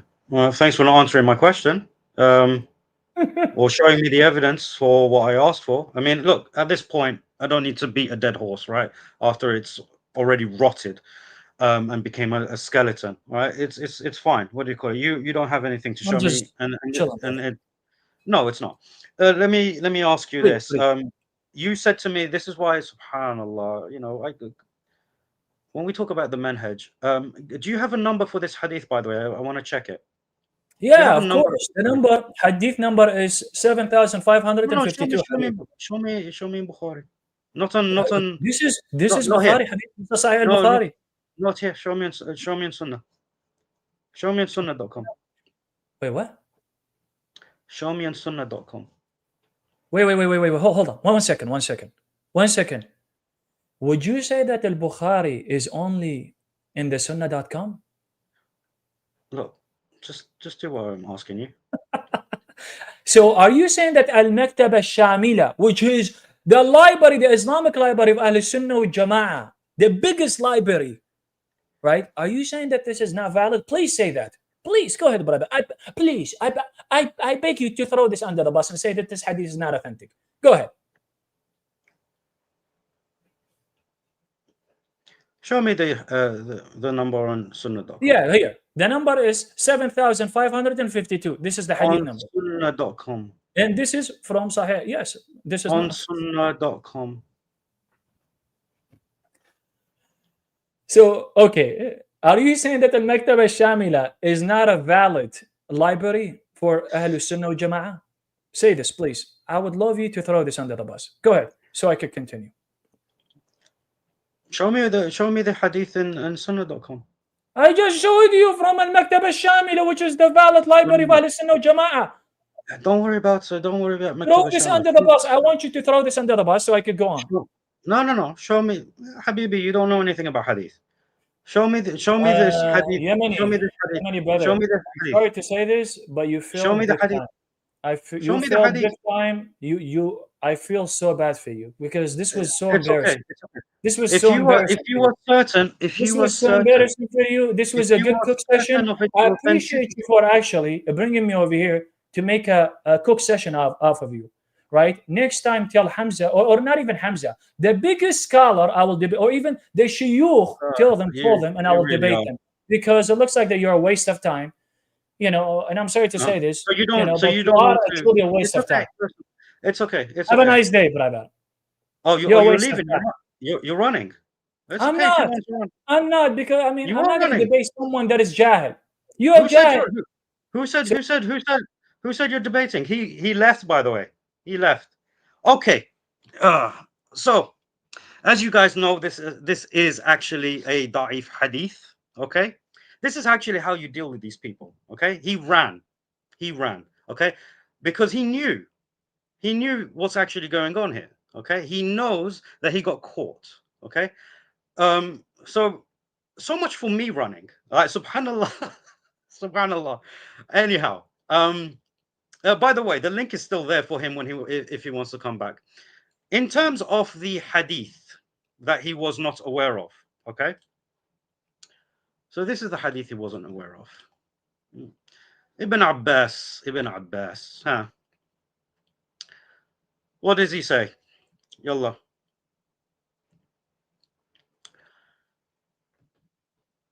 Yeah. وقد حدثكم أن أهل الكتاب بدلوا كتاب الله وغيروه. This is what it says. Okay. So that's an authentic hadith that mentions about the tabdil of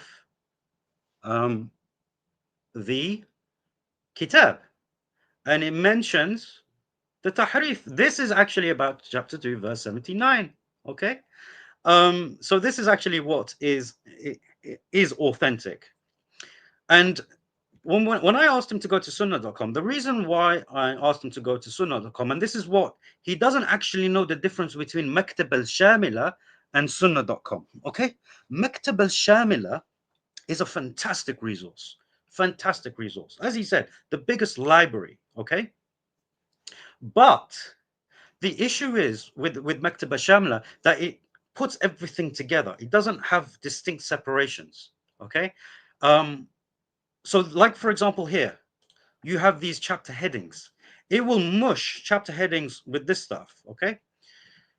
So the hadith about if we go to Bukhari and we just try and type in, for example, what was the hadith that he brought? Can't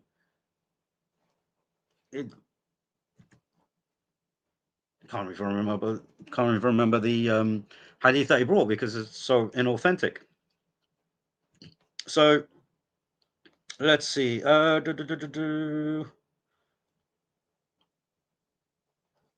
enough. Oh.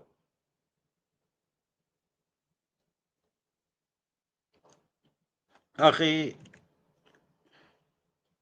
7552, yeah? 7. Oh, it's right there. There you go. 7552.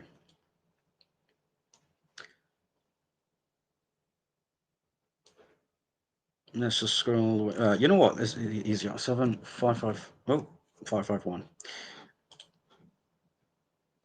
Okay.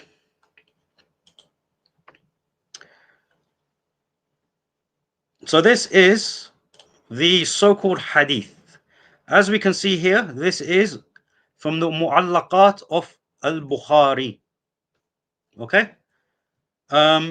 This is from the mu'allaqat of Bukhari. Now, here's the thing. As you guys can see, there is no number to it, right? This number 7552 on Maktab al-Shamila is not showing the fact that this is not authentic, okay? And this is why I was way ahead of him, and I said to him, do you understand the manhaj of Bukhari? He's confused. He had no idea. And that was the point where you started to see him completely lose it. He started speaking over me. He started doing all of this. Habibi, you're miskeen. You're a miskeen, okay? And you didn't leave because what do you call it? I'm a waste of time. It's because you knew that you had nothing to stand upon. You knew that when I asked you for the evidence that the ulama and Ibn Abbas actually referred to the Torah and the Injil as the Bible, you had nothing. You ran from me. I was here. I stayed up late for you, and you disrespected me by leaving early. Yeah. And oh, by the way, remember how he was crying? Remember at the beginning of the stream, guys, when I was showing you his page? What was he crying about? He was crying about how we can't handle him and we had to kick him off. Habibi, you just left on your own. You left on your own. So this is from the Mu'allaqat. So he spent about half an hour.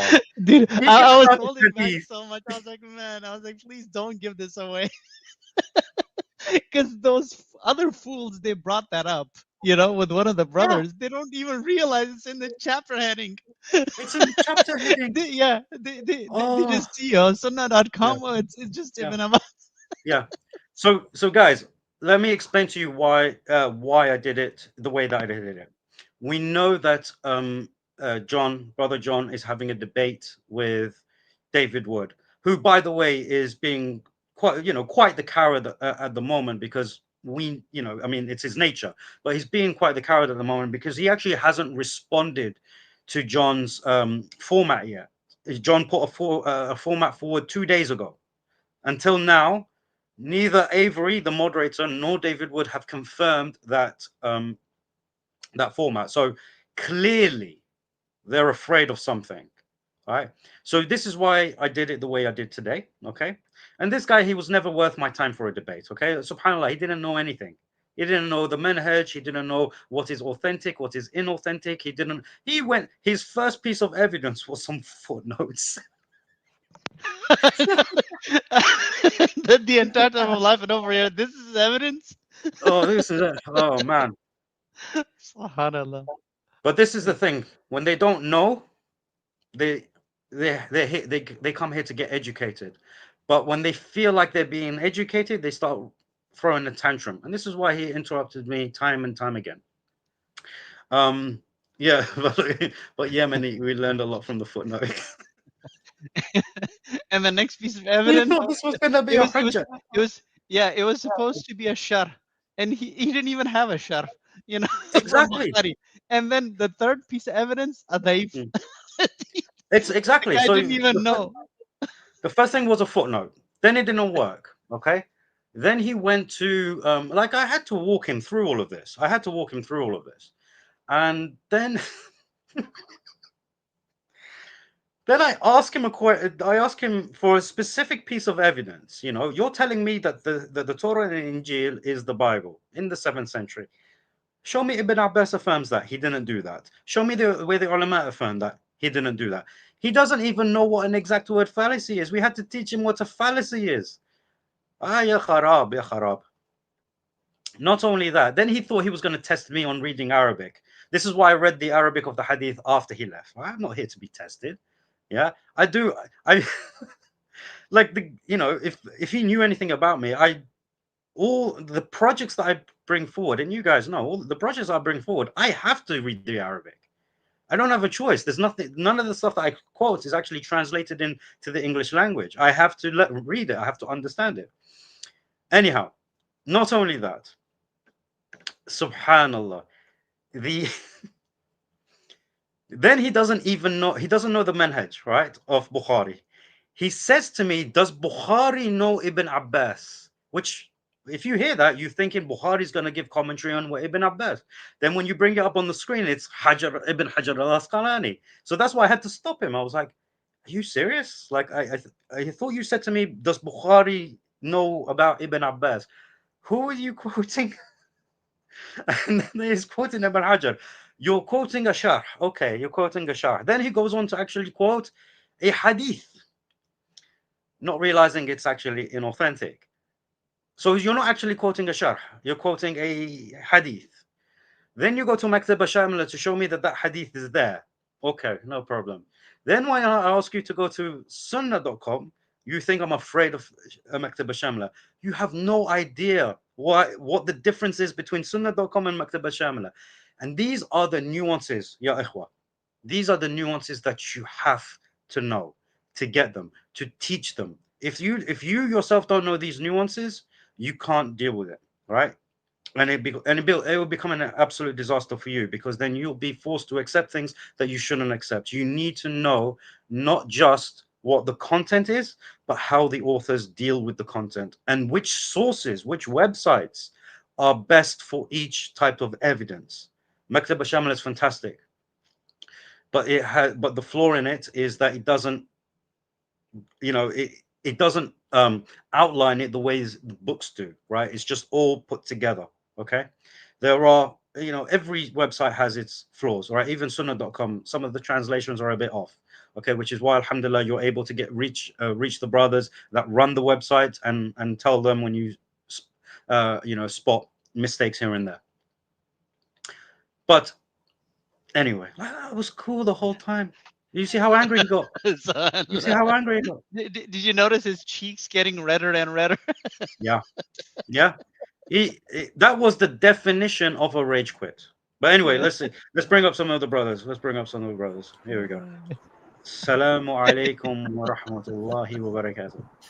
Wa alaikum salam wa rahmatullahi wa barakatuh. Yeah. That was entertaining. That? Oh yeah. Popcorn. Honestly, Brother Yemeni, I was just going to mention about the body language and the demeanor, because the moment you started talking about him rage quitting or him getting him getting offended, yeah, and you start noticing the nuances, because for me, I don't want to be too nitpicky, but in terms of how their body is telling on themselves, they start getting restless. Either their voice gets louder, they start moving around, they're trying to, that's a way of insecurity. You're trying to overcompensate. And then the more you kept on pinning him to his question, that's when he kept on interrupting you. So after a while, alhamdulillah, everyone can see the insecurity, not even just based on their lack of knowledge, but even his own body can't lie to you. It's kind of like how in that the day of judgment, Allah subhanahu wa ta'ala will literally, our own bodies will be a witness against us. This is clearly an evidence of it. So I was texting Fawad, just talking about this guy, how I've seen him around on TikTok, and I'm saying, this guy is the guy that wanted to debate you. This guy, I was very, very disappointed, as a matter of fact. I really was. Yeah, I mean, like, I don't debate idiots. I just don't, I don't. I mean, you just showed me very clearly that you ain't got a clue what you're talking about. The first thing he did is that 3 times he told me what the dilemma is not.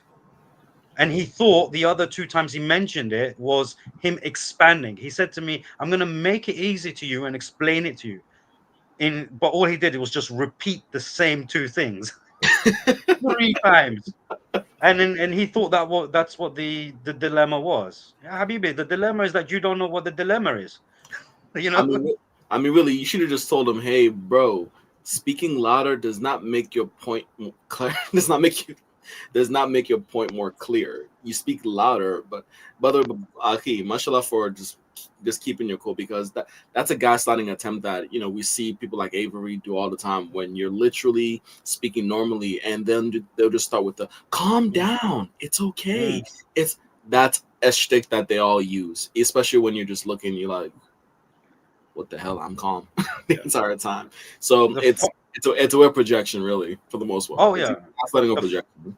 The funniest thing for me is when they think they're gonna beat me at the rhetoric game.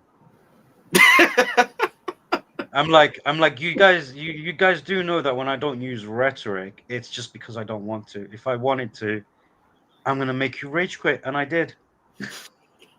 Right? You just rage quitted on me. Yeah, I was here. In fact, I kept all your. I brought up all your evidence that you wanted to evidence. I mean, hell, you know, sorry, like I couldn't help but laugh out loud. Like literally, I literally lolled when he brought to me the footnotes. I'm like, that's your evidence. You know, oh my! Once I saw the topic, and in advance, I do have to apologize to you, Brother Yemeni. I to Fuad a couple of days ago when he won Hamza's. Then I told Fuad, I don't know what it is. I love seeing Brother Yemeni just so angry. You were crashing out. You were saying what? Even when the Muslim brother came up to the Hamza's, then after going to Avery's live, the first thing he said was, "Why were you there? What are you doing?" Yeah, well deserved, by the way. I get upset for the brothers because they do their streams to trap you. That's what it is. You know, their streams are to trap you so that they can feed their own audience that they have something. Which is why, like, before I had my break, I did 2 live streams on the fundamentals, the absolute fundamentals of both Christianity and Islam, and I called them out. And I know that all of them knew I was doing those streams. They didn't turn up. Mashallah, and this is one thing.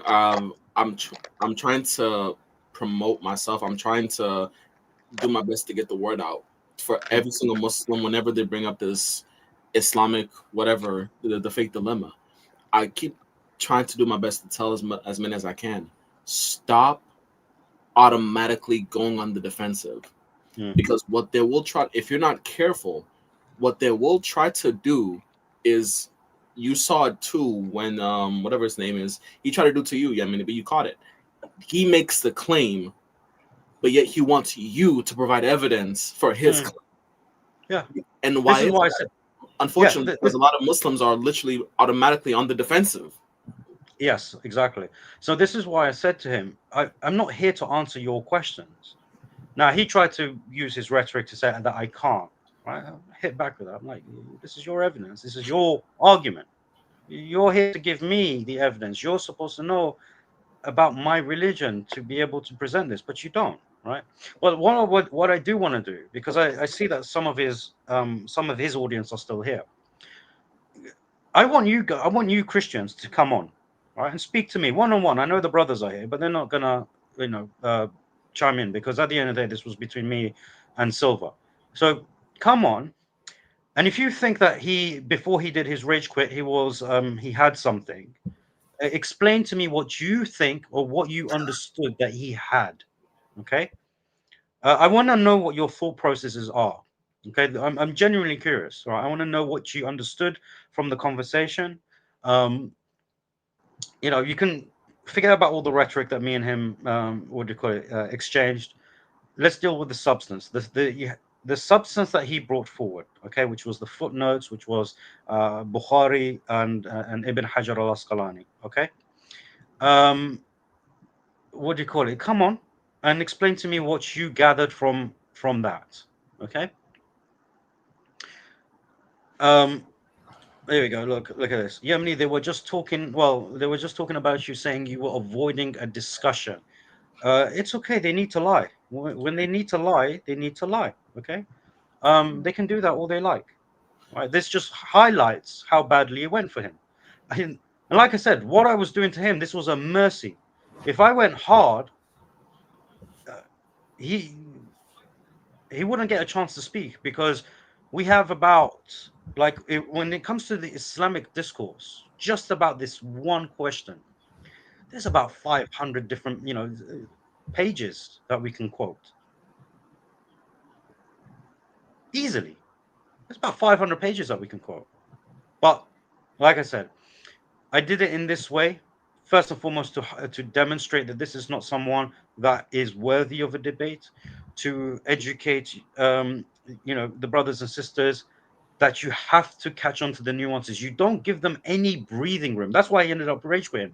If you give them that breathing room, they'll run with it, right? And you see how many times he tried to run with his evidence, and that's why he started waffling.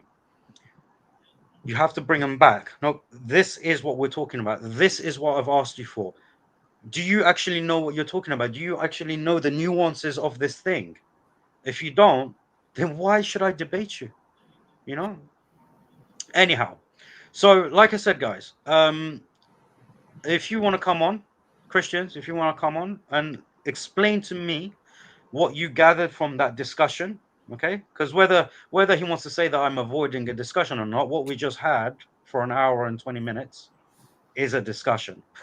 I mean, look, he rage quitted so hard he forgot what a discussion is, and he thinks we didn't have one. I mean, He thinks all of that was me avoiding a I'm not discussion. surprised he doesn't know what exact word fallacy is either. So I'm not surprised he doesn't know what a Yeah, discussion. yeah, Yeah. yes, exactly. By the way, So Yemen, if you're inviting the Christians over, are you sure you want to do that? I think you've had enough doofus for an hour and 20 minutes, don't you think? no.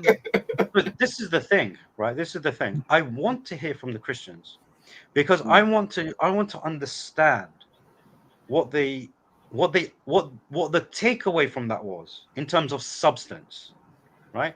Now they could come up here and say to me that I was running, that I don't know what I'm talking about, and all of that. That's fine. They can say all that. I don't mind that, right? I just want you to tell me what you understood from his evidence. That's all it is, you You know. know, the one thing I fail to understand, whether I've had a conversation myself or I've listened to you brothers or anybody talk about this issue, the one thing I've never heard a Christian answer is exactly what evidence do they have that the Bible they have today is reminiscent at all to what they had in Arabia in the 7th century. How are they making that connection? Yeah. We're not going to say too much. Okay? Because there are things that me and Fawad are privy to that others aren't. Yo, for what? You look like a kid in a toy shop, man. You look so excited.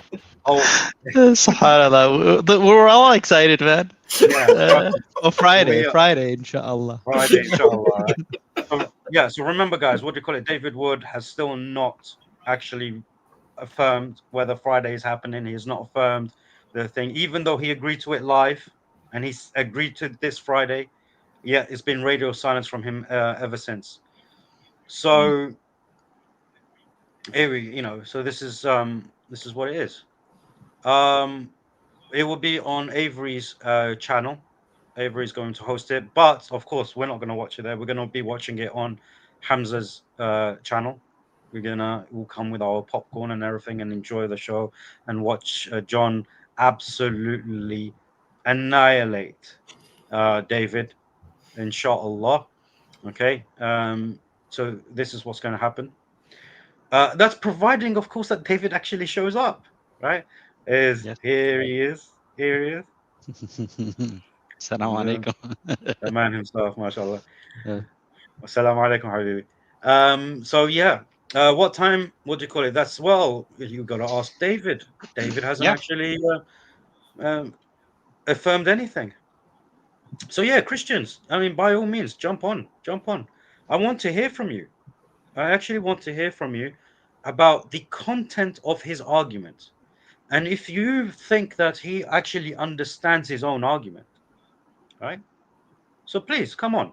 Right, this is an invitation. I'm not going to use any rhetoric or anything on you. You guys are not capable of that. Okay, you're not capable of that. So that's a different thing that people utilize in different spheres. John, John. John, you are just. I mean, have you crashed or something? You look like you're just repeating yourself.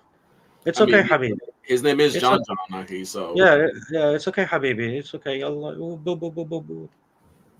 You know, don't worry about it. Hassan knows what that is. It's like- oh man. Anyway, that's how you deal with them. That is how you deal with them. He couldn't get anywhere. He couldn't get anywhere, and that was the clincher. Show me where Ibn Abbas refers to the Bible. Show me where the ulama refer to the Bible. for Muslims, just keep it under. Again, don't be on the defensive. Understand that they have to prove it. So even when they ask questions, oh, what is the, if they try to ask you questions, stop and understand that they need, it's for something for them to prove, not something for you to disprove. It's for them to prove it. Yeah. And if they have no evidence, or if the evidence is lack thereof, it doesn't necessarily matter on your end. All that matters is they can't prove, because they're the ones making the claim. Yeah, true. Sam. Hey, good evening. Hey, how's it going? Going well, thank you. Good. I was hoping we could have a conversation about the topic, if possible. Were you here for my discussion with Sylv? Yes, I was here. So You I'm a were. Christian, but I will be honest. I don't think his points were very strong, because you clearly showed that he lacked a solid understanding of the hadiths, and I think he was trying to hide something. I'm just being very honest. So, Sam, I'll be the first one on the panelists. Thank you for being honest, brother. no, yeah, I think think takes a we lot. need to be honest. We don't have to That's good.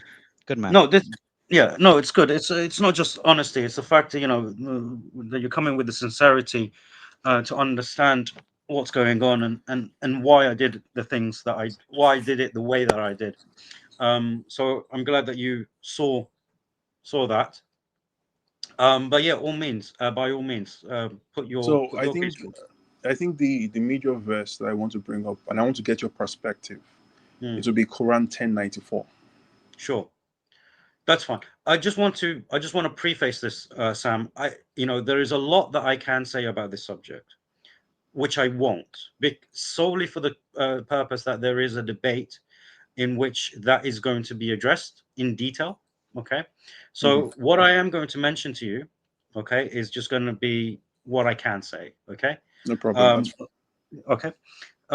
So when it comes to 1094, what do you think it says? What do you think is happening in this verse? So what I understand is that Allah is using the previous scriptures as the standard of truth over the revelation, or in particular the stories that were being received in the Quran. Over the particular stories. Okay. I mean, you're not wrong, right? It does mention there is something to do with regards to the scriptures, but not specifically the scriptures, actually, because it mentions those who read the scriptures before you. Now, have you looked into any of the tafsirs about this verse? Do you know who it's actually? I think I know it was referring to Abdullah ibn Salam and Jewish converts to Islam. Fantastic. Yeah. Good. You're doing your reading, but who is it actually addressing? I mean, Abdullah bin Salam and the likes, those who convert to Islam. These are the people you ask because they read the scriptures beforehand. But who is this verse actually addressing? Yemeni, just stop right there. No, he's already said it. Okay. So I think it's either it's addressing Muhammad, or it's addressing the polytheists. Okay, fair enough. So I mean, so you're aware of what the tafsirs are saying, okay? Which is good. But this doesn't actually highlight a problem, does it? No, it doesn't. It doesn't. Right. So there you go. That's essentially it. So if it doesn't highlight a problem for us, then No. I'm saying that it does. I meant it doesn't address the problem. I haven't yet stated the problem. And I Oh, can you think see it the doesn't problem. address the problem? No, I think it Oof. doesn't. What's the problem? Okay. So the problem is this. If we were to ask what the scriptures were, because I know you said that it's particularly referring to the people, but the issue would be that the source of knowledge for the people would be the scriptures. So it is ultimately talking about certain scriptures. Now, if we were to say that these scriptures were corrupted scriptures, then it poses a problem, because without being secular in our reasoning, how do we know those places in the previous scriptures that seem to confirm or validate the revelation that Muhammad was receiving? How do you know those are uncorrupted without being secular? In the sense that the Quran cannot be used as a standard of truth in that context. So Oh yeah, that's the problem with sure. saying that it is corrupted. Then Yeah, but we don't use the Quran in that regard, right? Because remember, we are not limited to the Quran. We go to our Hadith tradition, which documents the history. So when we examine the Hadith corpus, as well as the scholarly understanding and how they reconstruct the history based on these reports and everything, we have a clear understanding as to why this is not a problem. And I know I'm being very vague here, but like I said, there's not much I can say. Okay, and like I said, with King Sylph, I was testing him on his methodology and his understanding. I was teaching him how to actually deal with the nuances, but in his rage and compounded ignorance, as well as his arrogance of him having a robust argument, he didn't actually see that, despite me telling him. So you're sort of in the right wheelhouse, okay? But we are not being circular because we do not depend on the Quran with regards to that, okay? We can I depend just say on something? the history. We depend on the history that documents what was going on at that time to be able to distinguish what the Quran is referring to. No, I'm saying that the hypothetical in Quran 1094, the It's not a instruction. hypothetical. It's Okay, not a well, hypothetical. okay. Then the instruction in 1094 was that if you doubt. So when he says if you doubt, it means it's not an that instruction. It's not an instruction. Yemeni, do you mind if just give me 1 second? No. Because I promised the Christians when they come on, they're only going to speak to me. Okay. So when he says Yeah. he says if you doubt, then it means that the Quran itself, because it's referring to the Quran itself cannot be used as a standard of truth. So you can't be secular by saying whatever agrees with the Quran is true, is uncorrupted, and whatever disagrees is corrupted. I would agree. So therefore, can I just finish, please? I'm sorry. Sure. Therefore, Sure. it means that you don't really have any judge of what is corrupted and uncorrupted in the previous scriptures, because you can't use the Quran unless you want to be secular, and the Hadith did not exist at that point. So in that particular context, the problem then is this: without being secular, how do you know those places in the previous scriptures, provided that the scriptures in general are corrupted? How do you know which is uncorrupted? Sam, like I said to you, if I would have agreed with you if we were being circular, but we're not being circular. And even the verse that you're referring to, there's no circular reasoning around this, right? So, but how do you know which is corrupted and uncorrupted? We know because of the history. We know because of the history. Well, what history? No, I'm asking the person who was giving Sam, remember when I said to you that I'm being deliberately vague due to the debate that's upcoming? You asking me over and over again, when you see that I'm being vague, it's because of that. Okay? So look, usually after Friday, by all means, right? You can join me on YouTube, you can join me on TikTok, and I can detail it for you. It's not a problem, right? Yeah. But we have to bear in mind that there is a debate happening. That when is the debate, please? Well, hopefully Friday. Hopefully, I'm hoping that the people in the chat that actually look up to David will go to David and say, David, the Muslims are still calling you out because you actually haven't confirmed anything yet, even though you've confirmed it on Friday. With John directly. So, I apologize, Sam. This is why I wanted to just sort of get the comments and understanding from those who are listening in with regards to how Sylph's approach to the discussion and what they understood from him, okay, rather than from me, because I dealt with it in a manner that was befitting. And like I said, I appreciate your honesty with regards to the fact that he didn't really deliver much substance, if any.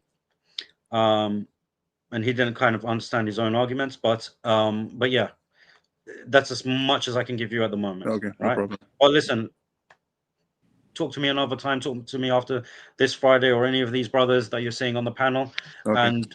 and we will be completely open with you after Friday. Okay. Inshallah. All right. Okay. Thank you very much. No worries. Take care, Hassan. All right. So, Liban, yes, Muslims can join. It's not a problem. All I got was a blooming footnote. yeah.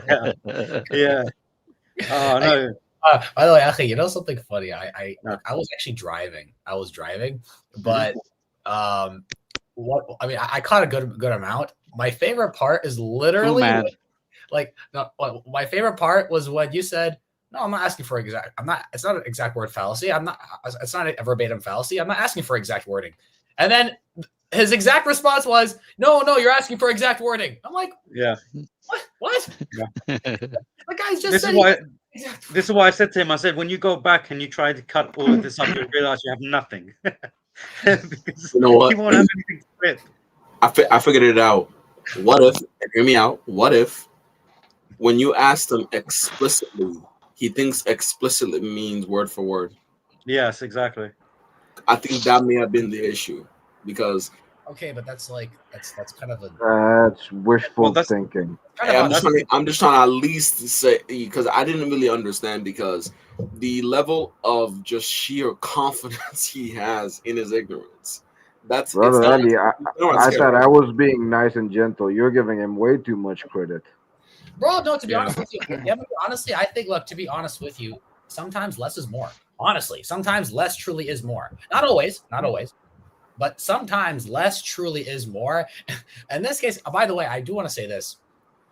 Typically when one has a claim, I'm not going to get into detail, right? Because, but yeah, no details, please. I know, but typically when one has a claim, usually they don't need to ask too many questions in the process, right? I mean, look, it's one thing to ask for a clarification here and there. I'm a reasonable person, but when somebody's routinely, constantly asking you to fill in the blanks for them, yeah. I'm like, okay, listen, man. Look, again, clarification here and there is one thing, but when they almost want you to do the work for them, it's like, okay, man, come on.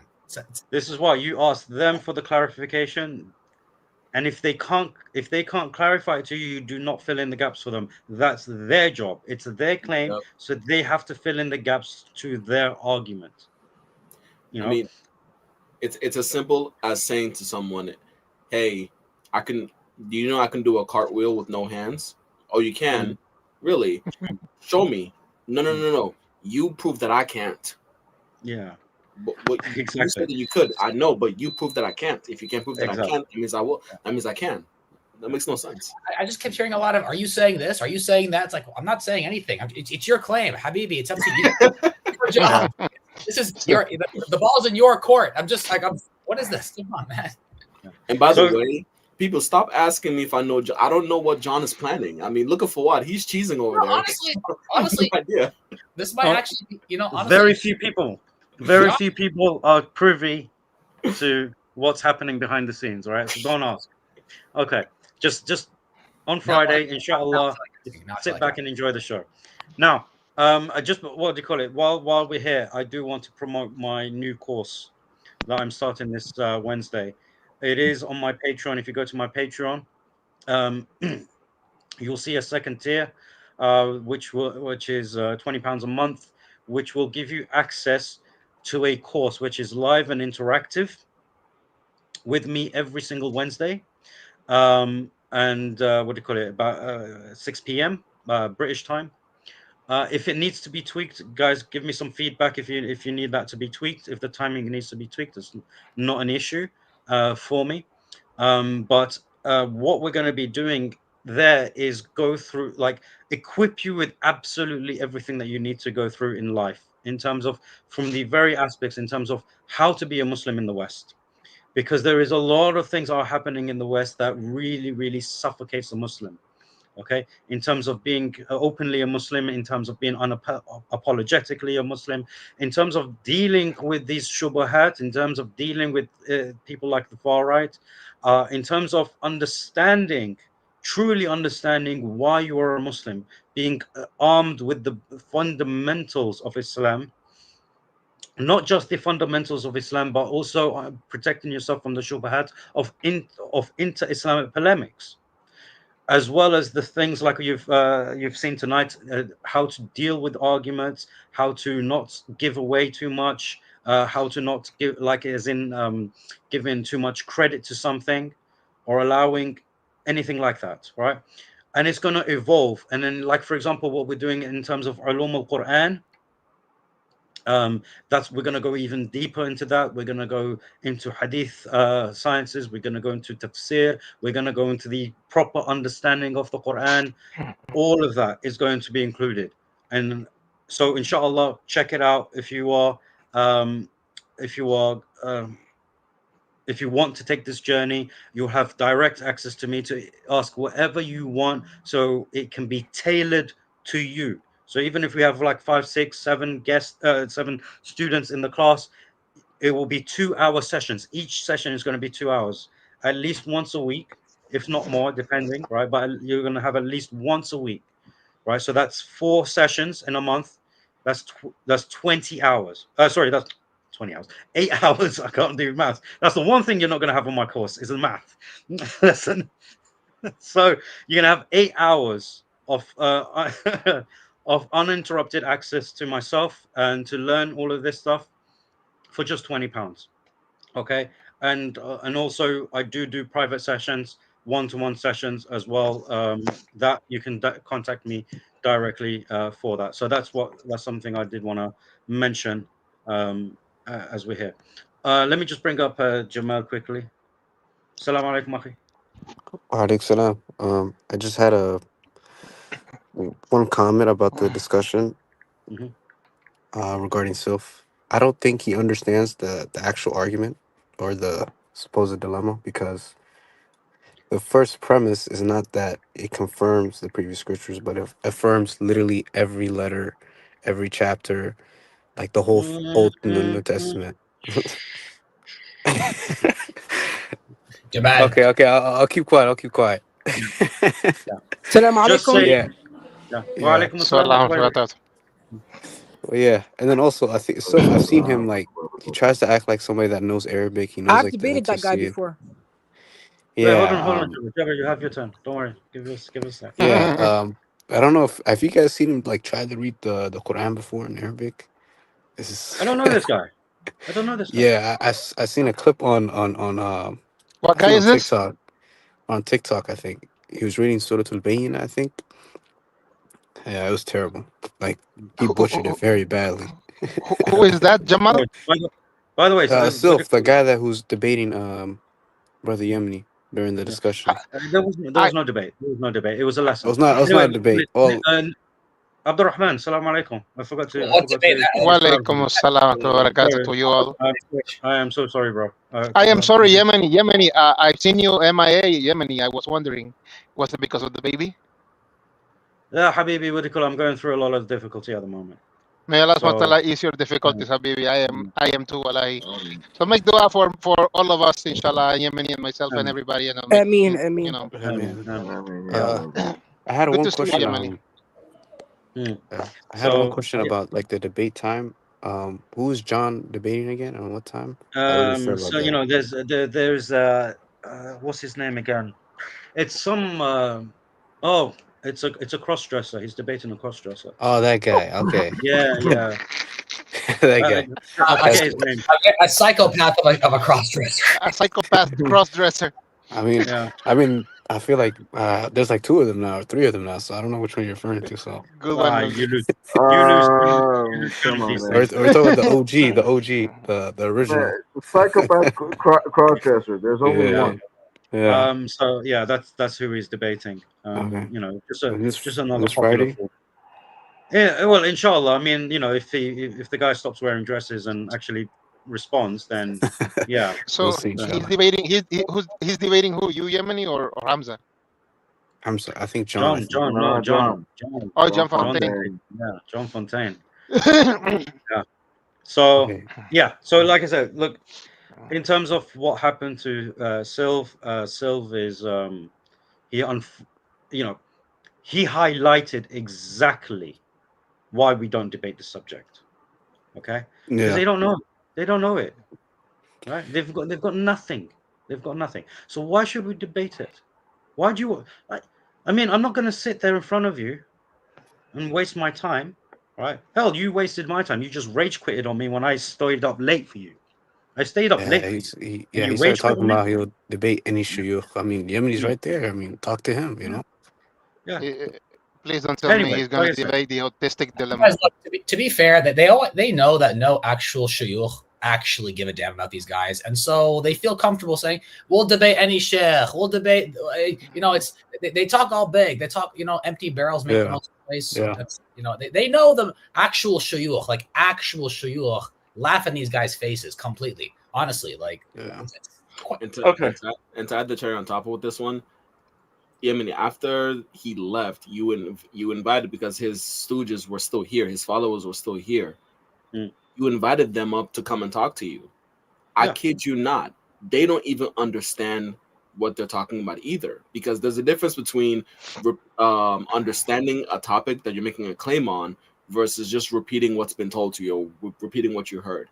If you were to ask his followers, what did Sylv prove or show tonight, they won't be able to tell you. I kid you not. Eddie, this happens all the time with me. I know. This happens all the time with me. People will always say this person destroyed you, that person. No, I agree with you guys. But this is the same thing I say to the Muslims, right? Let's take a lesson from this. What I say to the brothers and sisters, I'm like, when you hear us make these arguments, don't use them. Because you know only as much as we've said. You don't know the background. You don't know what we've studied. So that you could potentially use what myself, what Fawad, what Ramzi, what Abdurrahman and Ali and you know, use, but you don't know what we studied behind the scenes. You don't know which chapter, which and book. the worst part is they join like these other streams. Yeah, like I so don't understand why. And that's literally why I've done this course, so that I can equip the Muslims with or Hamza. Yeah. So don't use our arguments unless you know the background, right? Because you won't be able to do to people what I did to Silver tonight, okay? Because the only reason I was able to do with Silver tonight, without actually answering anything. Remember, I didn't answer any of his questions. Yeah, I made him rage quit without answering anything. All right. Yeah. But it's because of the nuances. If you are familiar with the nuances of an argument, you're chill. Yeah. You're good. Right. So Yeah, inshallah, exactly. let that be a lesson as well. Okay. Yep, exactly. Jamal, Okay, anything inshallah. else? Thank you. No worries, No, brother. that should be it. Yalla. Jazakallah khairan. All right, Allah. Barakallah feek. Assalamu alaikum. Ali. Assalamu alaikum. Wa alaikum assalam wa rahmatullahi wa barakatuh. Are we still going over the same topic? Well, I want to hear from the Christians what they think about the topic. But what's your comments? What do you think? Well, obviously, without giving anything away regarding our position. Okay, so we're trying to avoid giving our position. We're not giving our position.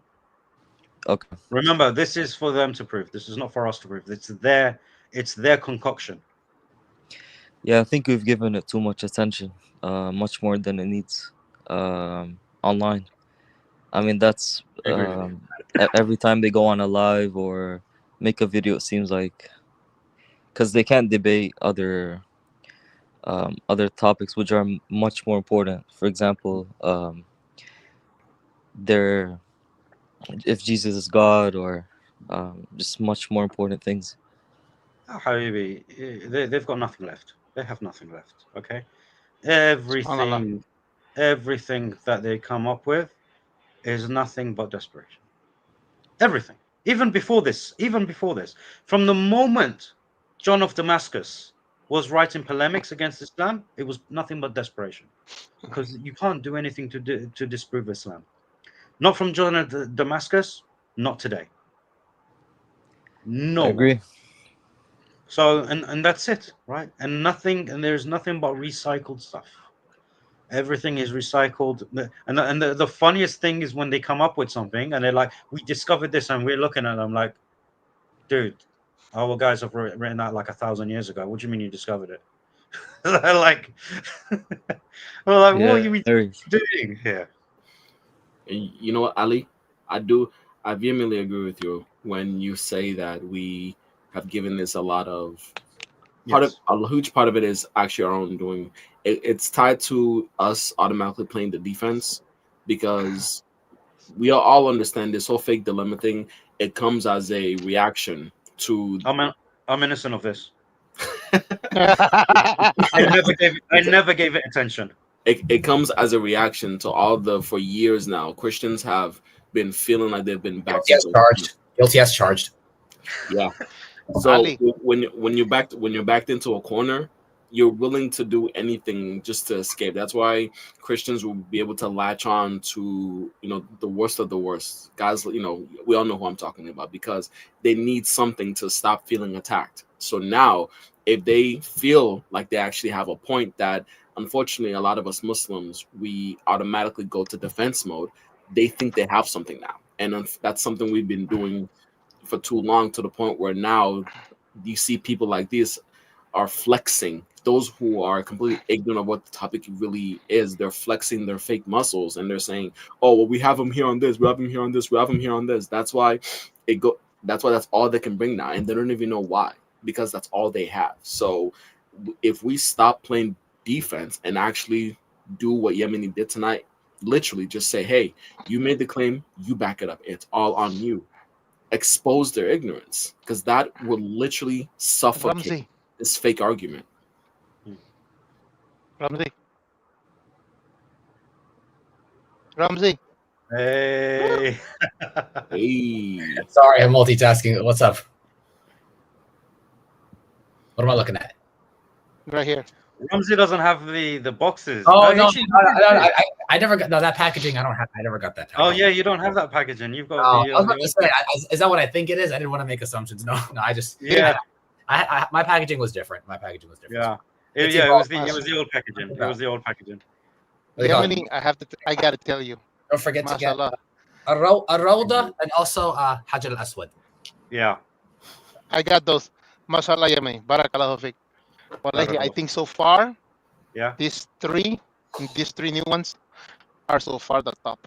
They smell so good. Which ones? Okay, let me open this one. These are the three that never arrived, and you had to send it a second time. And it arrived. Again, yeah. Okay. Guess what? The package arrived open. Somebody tried to steal it or something like that. But subhanallah, it arrived in all three of them. Yeah. People are literally fighting over it, guys. People are fighting over Yemeni's oath. This one is. Oh, Rahiq al-Ward. Yep. Yeah. Is that the red one or no? You know what? This one looks like honey. Yeah. Cool. Look at that.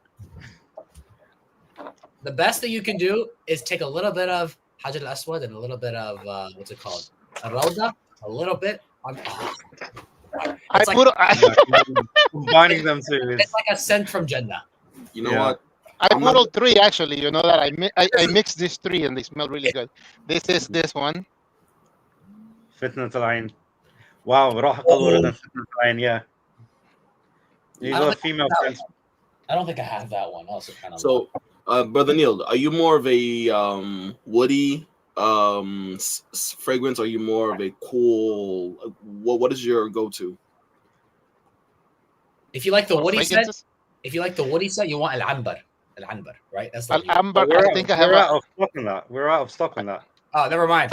Scratch that. It's good though. Mashallah, alhamdulillah. Like we were out of stock on quite a bit. There's I think there's five or six. So this is the last one. Sultan. The reason why I ask is because just a couple of days ago, I acquired my father's one of my, what? I caught that one. You didn't catch anything, so I We'll let that go. so it's I'm actually it's something new, but I like it because for me, I'm gonna remove because he's talking about fragrances not sold by Rihatul Arab. Oh, hear me out. My thing is this. No, my thing is this. My thing is I've never been a woody, that warm scent kind of guy until I actually acquired this one over here. Which one? I'm not gonna. It's not Yemeni, so I'm not gonna promote it. Come on now. Have you, Ali? So you're telling me, Ali, that you never bought Yemeni's wood? I'm telling you right now that I have ways of getting fragrances. I have connections. There you go. Yeah, I do too. His name is Muhammad Abdul Razak, aka Yemeni. It makes authentic. Absolutely amazing. If you don't, I will say this. Use my discount code dawah over dunya 15. Exactly. I will say this though. I do plan on actually buying some. Inshallah, I do plan on actually buying some. Inshallah. Yemeni. Have you updated your shipping system? Upgraded it? What do you mean? It's actually become harder because with Trump's tariffs and everything, it's become harder. But the shipping is fine. We can still get things shipped with as normal. It's just it's incurred more of a cost to me, and customs and everything it's a nightmare. But it's alhamdulillah, it's not a problem. It's not a problem. Anyway, Ali, listen. Anything else from you, Akhi? Because we have another brother coming up. I mean, I had a few questions, but you guys won't go over it. Go ahead. I don't think. Be careful. Yeah, ask the questions. But like I said, if it's to do with this subject, we won't be able to sort of answer it. I mean, so I was thinking you could ask me because I'm not in the know. I'm not in the No, then definitely don't ask him. No, because if he's not in the know. Because if he's not in the know, anyone that's not in the know won't know what to withhold and what to say. But I won't. Will I even know the answer? How does he know if he's in the know? No, but some of the things Ali does know. So. Oh, really? Some things. Nice. Yeah, but some. No, everyone here knows something, but they don't know exactly what we can and can't say.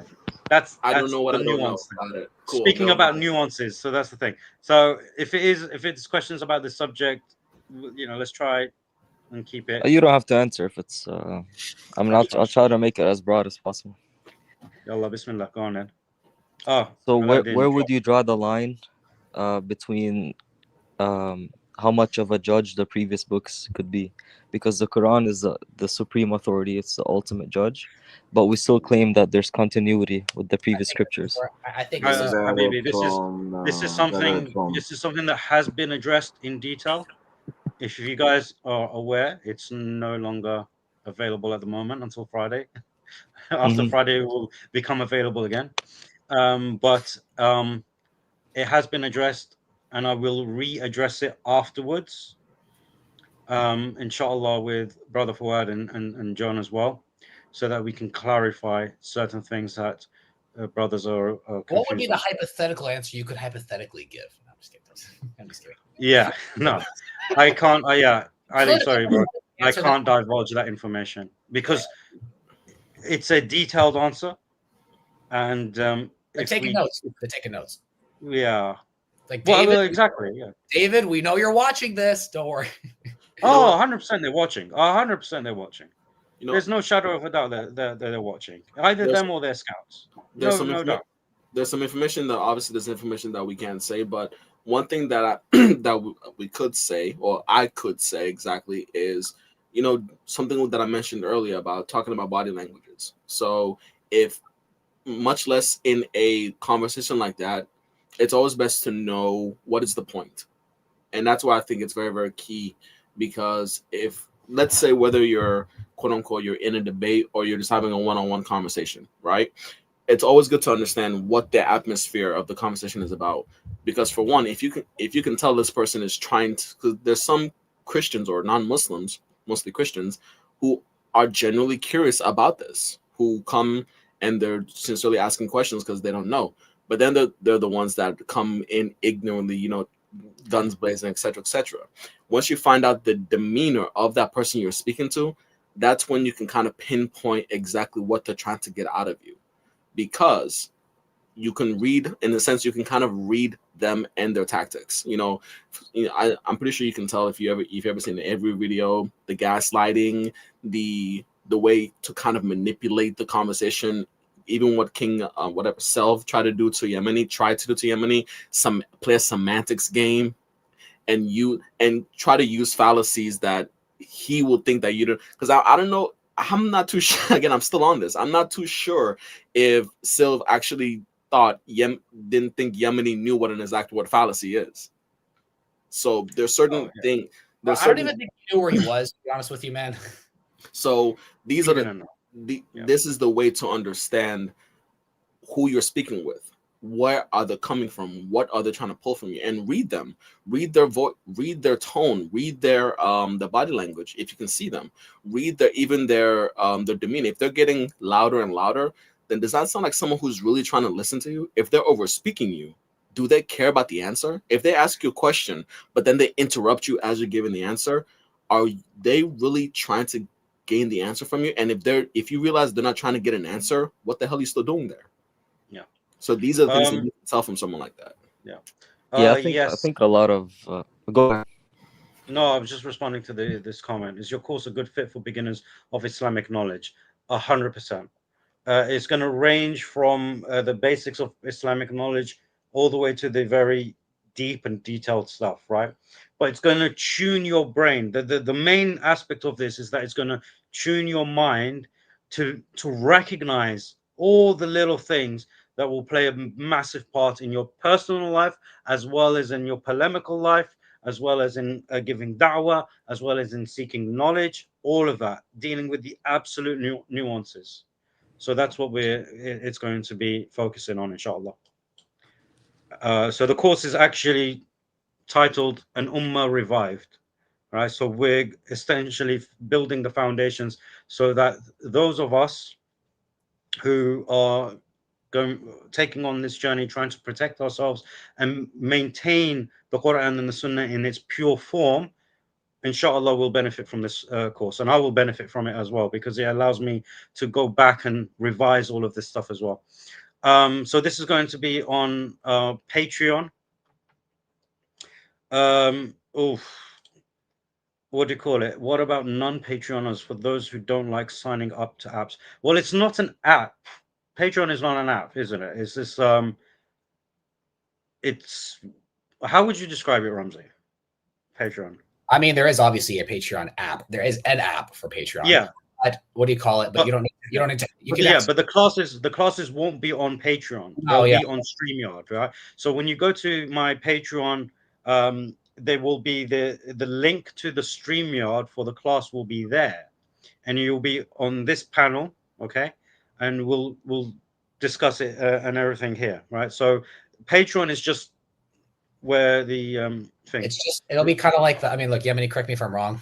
No. It'll be the place where the content is stored for people to access, right? Yes. So you know, if you want to access the content or the stream, maybe not like live for the world, obviously, but you know, if you want to access the StreamYard, access the content, access whatever it is that El Yemeni will be showing us all, inshallah, it'll be on Patreon. What do you call it? And I'm sure the brother will share the link. Where can they find the link?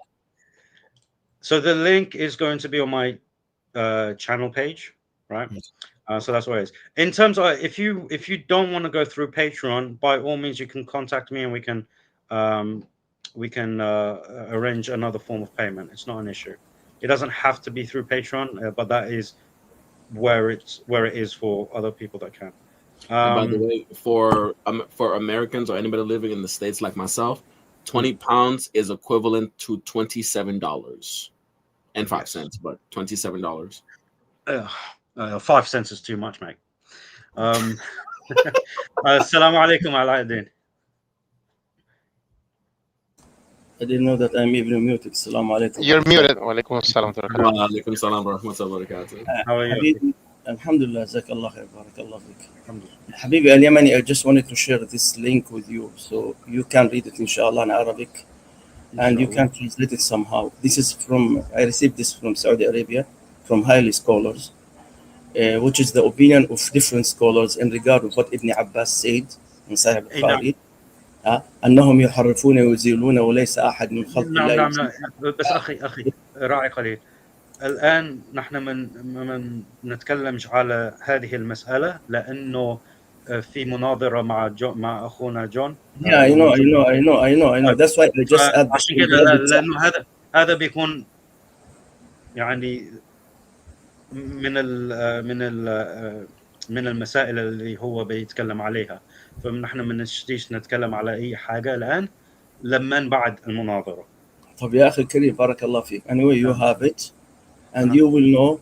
And even when you were discussing with these Arab girls in the live stream, Brother Hamza, subhanallah, you know what did she do? But no one of you noticed it. She added word to the word of Ibn Abbas there. She added word in Arabic, and no one among you noticed it. And she translated as well to English, and it's still there in the video. And she said Kitab Allah. There is nothing as Kitab Allah. It says Kitab. She added the word Allah, and she referred it to the Torah and Injil. When she read in Arabic and she translated to English, which is not there in Arabic or in English. So she added it when she was talking. That's one of the things that she played with. Anyway, Jazakallah khair. I just wanted to share this for the benefits of everybody, for the debate or not the debate. Yeah. Because everyone it's just because you share it, inshallah. I'll share it, inshallah. It's not a problem. Send it to me, inshallah. You want. I just give you the link. Number 2, your first guest.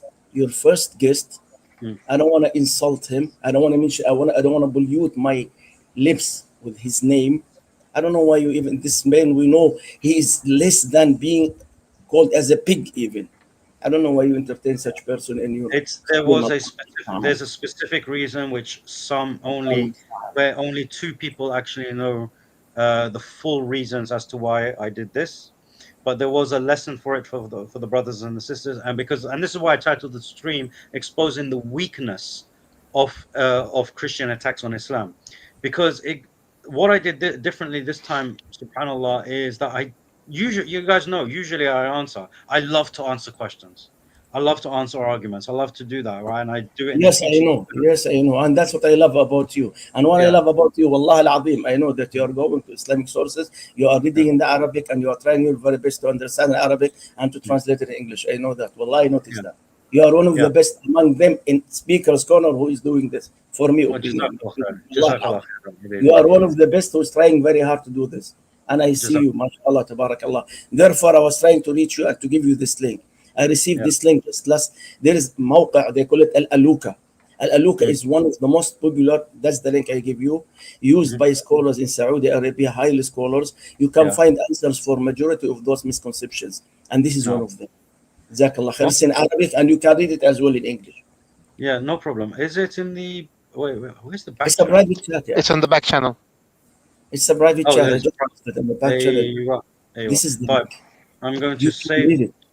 Ibn Hajar, Al-Albani, Al-Hafid, and other scholars, what did they say about this author? It is all there in details.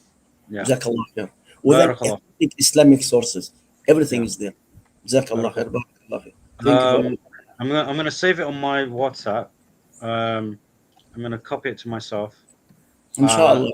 For everybody to read it as well. For everybody to see it. No, 100%. Read Arabic. None of the brothers with you in the panel. Whoever knows Arabic, you can even translate it to English as well. Just click right, English translate, and you will read it. Okay, no problem, Michelle. Yes, you are the most important, Hamza. Yes. And I even made a comment under your name in your channel. Yes, I made a comment in regard to that in your channel under your name, your last video. Look it up, Habibi. Look it up. You are one of the most important who needs to read this very, very, very much. Barakallah feek. Yes, you need to read it. Jazakumullah khair. Assalamu alaikum. Wa alaikum assalam. So I'm sharing this with you brothers as well. What do you call it? I'm also gonna head up. Assalamu alaikum, everybody. Yalla wa alaikum assalam. Walaikum assalam wa Ali. Um, that was a classic gold moment. yeah. So alhamdulillah. Allah. Here we go. All you brothers have it now as well, inshallah, in the group chat. So yeah, ikhwa.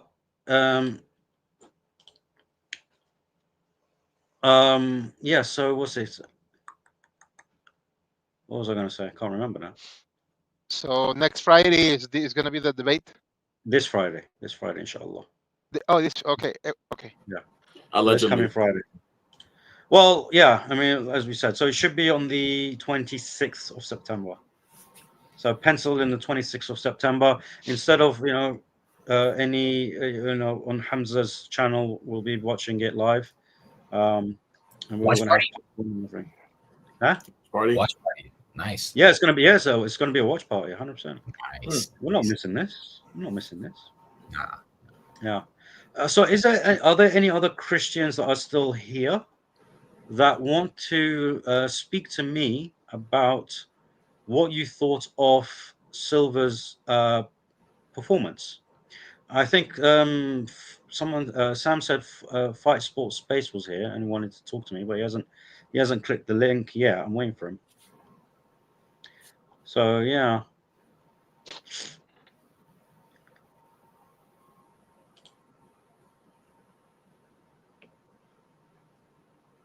So there you go. These forums of hadith and even websites where the scholars have recorded their programs and radio programs are all downloaded in Maktab al-Shamila, both the program and website. Alhamdulillah. Yeah, but like we said, different websites have different. They're better for some things other than not, right? So it's just about knowing which one is better for what you're trying to do, what you're trying to accomplish, inshallah. So yeah, guys. I mean, I know on the YouTube it says that the link is for King Silver only, but that was earlier. Now it's essentially open for everyone, for non-Muslims and Muslims alike that want to comment. So let me just I can't. Let me edit that. You can't edit it. You can only unpin it or remove it. Okay, leave it as it is then. It's not an issue. All right. Anyhow, yeah, that's pretty much. Anything else that you guys want to mention? Leela wants to give a meow alaikum to everyone. Yeah. Alaikum, Imo. Isn't that the shy Hey, one? what happened to Giga? Yeah, it's the shy one. I had to let Giga go because of my issues. Wait, he came back? He eventually did, yeah. And then I had to give him away. Yeah. Oh man. Yeah. I know. Well, there's not a day that I miss him. There's not a day I miss him. Yeah. Subhanallah. Jabir. Assalamu alaikum. Wa alaikum Walaikum assalam. assalam. How long time no see, brother Yemeni. Thank you. Likewise. Yeah. My question for you and for most of the brothers here is, when are you guys going to have a live stream schedule? What do you mean? You mean to live stream? You guys are going live very randomly, and I just receive it on my notifications. Oh. No. This is the only reason this seems a bit random is because it's just short notice. But I usually when I was doing my YouTube, my schedule is Saturday evenings. You haven't done it for like 2 months. I know, due to circumstances. Yeah. Are you gonna start your schedule again? Allahu A'lam. It depends. It depends. Like I said, I have a lot that I need to deal with. Yeah, I understand. How about you guys, Dots Connected? Oh, we were actually live. We had a stream on Friday. I joined. Yeah. Yeah, you were. Yeah. Wait, you were? My bad. Yeah, at the beginning. So you saw me. You saw and heard me with my allergies, huh? Yeah. Yeah, it was a flare up. So yeah, inshallah, we took a long break because I wasn't doing so well health wise, and the brothers, it was just bad timing. But inshallah, we started last Friday, and then inshallah it's going to continue on Friday. Every Friday. No, this Friday I don't think, because of the debate that's going on. So we may actually postpone it to Saturday to kind of react to the like a debate reaction or stuff like that. Because again, I'm not missing that debate whatsoever if it is going to happen. So, Yeah. but it's going to be right to equilibrium. So inshallah we're going to start streaming once or twice every week, and even on Sunday streams too. Because on Sundays we typically have a open panel stream. So inshallah we look to be now rolling again. How about you, brother Ramzi? Yeah, you stream on Sundays too, Ramzi. You're muted. Assalamu alaikum, Ikhwan. Can you guys hear me? Yeah, we can hear you. We can hear you. Yeah. Jabir, brother, how are you doing? Alhamdulillah. How are you? Good, alhamdulillah, akhi. I have a question for you, akhi. Ask me anything. Okay. Why did you go to Avery's channel a couple of weeks ago? And okay. Apparently, it was not the first time. You've been going there for several times, again and again. I do have to step out, guys. I do have to step out. May Allah bless you guys. I'll catch you guys later. Why? You're asking me why? Everybody saw you on there, and he was bullying you. Okay. Now you have inspiring philosophy there, Avery there. These filthy individuals. What are you trying to prove, akhi? Okay, so I kind of one time a few weeks ago, about last month exactly, I stumbled upon one of his streams, and I was kind of disappointed because I heard a lot of Muslims, basically like leaving their faith and questioning themselves, and I kind of felt bad because I don't really, I feel like Muslims should be proud to be Muslim and whatnot. So I kind of felt bad for, listening to all of these Muslims, leaving Islam and whatnot. So I kind of wanted to, kind of revive the spirit of Islam by going onto his channel. I don't think That's you the did worst that, thing you actually. could have done. Yeah. First of all, in an environment like that where they have the mute button, you have filthy scumbags like that, right? I don't know exactly what was the whole purpose of going over there. You're a young kid, work on learning Islam. Read the Quran, read the tafsir. Like I have no clue. It was so painful to watch, akhi. And so many people messaged me. It's so painful to me for just to listen to these guys. I understand, akhi, but that's not your job. That's not your job. Yeah, Right? I understand what Fuad is saying. I kid you not. And for me, I've had conversations before with Avery on way back on Clubhouse, even before he started this whole YouTube thing. So I know the kind of person he is, and I kid you not. For someone, and I'm not saying I do this, but I know all of the tactics that I keep trying to share. It's not about, you need to understand something about people like that. It's not about the information. It's about control. It's about manipulation. It's about literally getting you to agree with them without even you realizing it. And of course, like Fuad said, it's about bullying.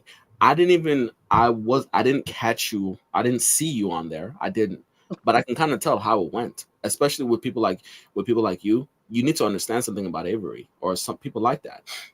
The fact that they have the mute button is already evident enough about who they are. Look at Brother Yemeni. Brother Yemeni allows people to speak, even people who are not Muslim. These guys are not that. And ask yourself, brother, I know you're young, mashallah, and you have a bright future ahead of you. Like, you already know more than me. So you already know more than me. So obviously not. So, but understand, you putting yourself in that kind of environment, it's not conducive. It does not get the job done any which way whatsoever. If anything, it's kind of productive because it gives them views. Because what can they do? They can cut, clip, and paste their video, their interaction with you, and now they have more content for their channel. And so then let me ask. They can mislead other unfortunate Muslims. So understand there is a way to do so, and that way is not to go to their own territory, to their own live. If any Muslim, personally, how I see it is this: any Muslims that go to their live are if you know what they're dealing with, if a wolf comes and tells you I'm a wolf and you still follow him, that's on you. That's how I see it. Because at this point, we know who he is. He's told us who he is. If someone tells you who they are, believe them the first time. If you believe them and you still go to their territory, then that means, not saying you asked for it, but you're foolish in that. And as a matter of fact, and you brothers can correct me if I'm wrong here, that is so serious. That's a serious offense. Even can be akin to shirk itself. Going there itself could be akin to shirk. That's exactly what I was about to say, because I actually have a fatwa from a couple of shayukh. I asked them this, right? Because some lay Muslims, not shayukh, they were saying, no, it wouldn't be haram. Wallahi, I actually sent it to some of you, okay? Two shayukh told me specifically, yes, it is absolutely haram and could be borderline kufr, okay? And he gave me reasons behind it. Brother, what you have to understand, by going there, like Ali said, you have given them content, okay? And you have given them clicks. I And what is their entire understand. spiel? They are working against Islam.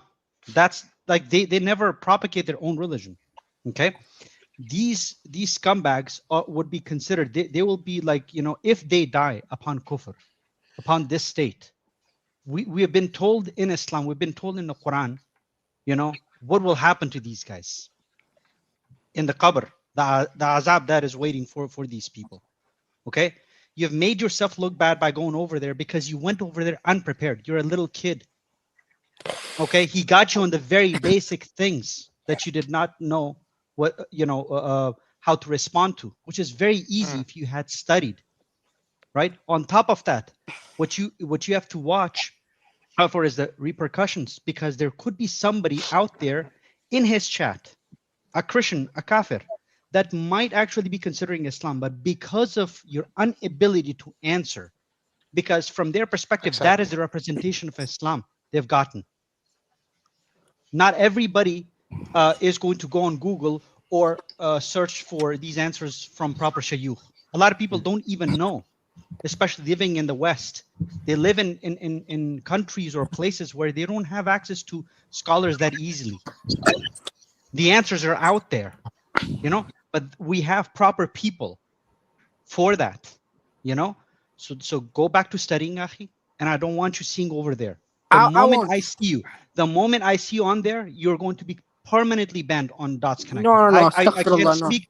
I can't speak for the other brothers, but I'll speak, and this is the reason why I'm speaking to you. I could have spoken to you regarding this privately, but this happened in public, and I want other people to learn from this, a lesson from this, that if I see any of you young Muslim brothers and sisters on their channel, okay, you guys will not be invited to my stream at all. You guys are not sharing a panel with me. If you don't mind me asking a question. Go ahead. My question is, what do we do about all of these Muslims that are doubting their religion? Like they're all going to these Christian channels. Who told you that Muslims are leaving Islam? Who told you? Because a kafir sitting over there is saying so. The stats are showing the complete opposite. For every Christian that is entering, for every Christian that is entering, they have 2 or 3 Christians leaving. Okay, so you're believing, which one is the fastest growing religion on the planet? No, Islam. I know Islam is fastest growing. So then why are you worried? You think you and I, we are supposed to be protecting the deen of Allah subhanahu wa ta'ala? Allah subhanahu wa ta'ala himself does. And honestly, if I understand as well. Oh, sorry, you go, Yemeni. I was just going to say, Habibi, the question that you asked was null and void. What Fawad said to you was that's it. At that point, you keep your mouth shut, you take the advice. Khalas. There is no follow-up question. Okay? And this is what we need you young brothers to understand, right? You're young, yes, you're men, right? You are men at this age, but you are still young and inexperienced. Okay? We have been doing this for years, okay? And yet there is not a single day that we do not study our religion, and yet we do not go to their streams. You have to ask yourself why. You know that we are capable of standing up to them, but why? There is no wisdom behind it. There's no benefit, okay? When it comes, and as Fawad said, Allah is the one that's protecting his religion. We are the means that he uses that, Okay, and this is his favor upon us.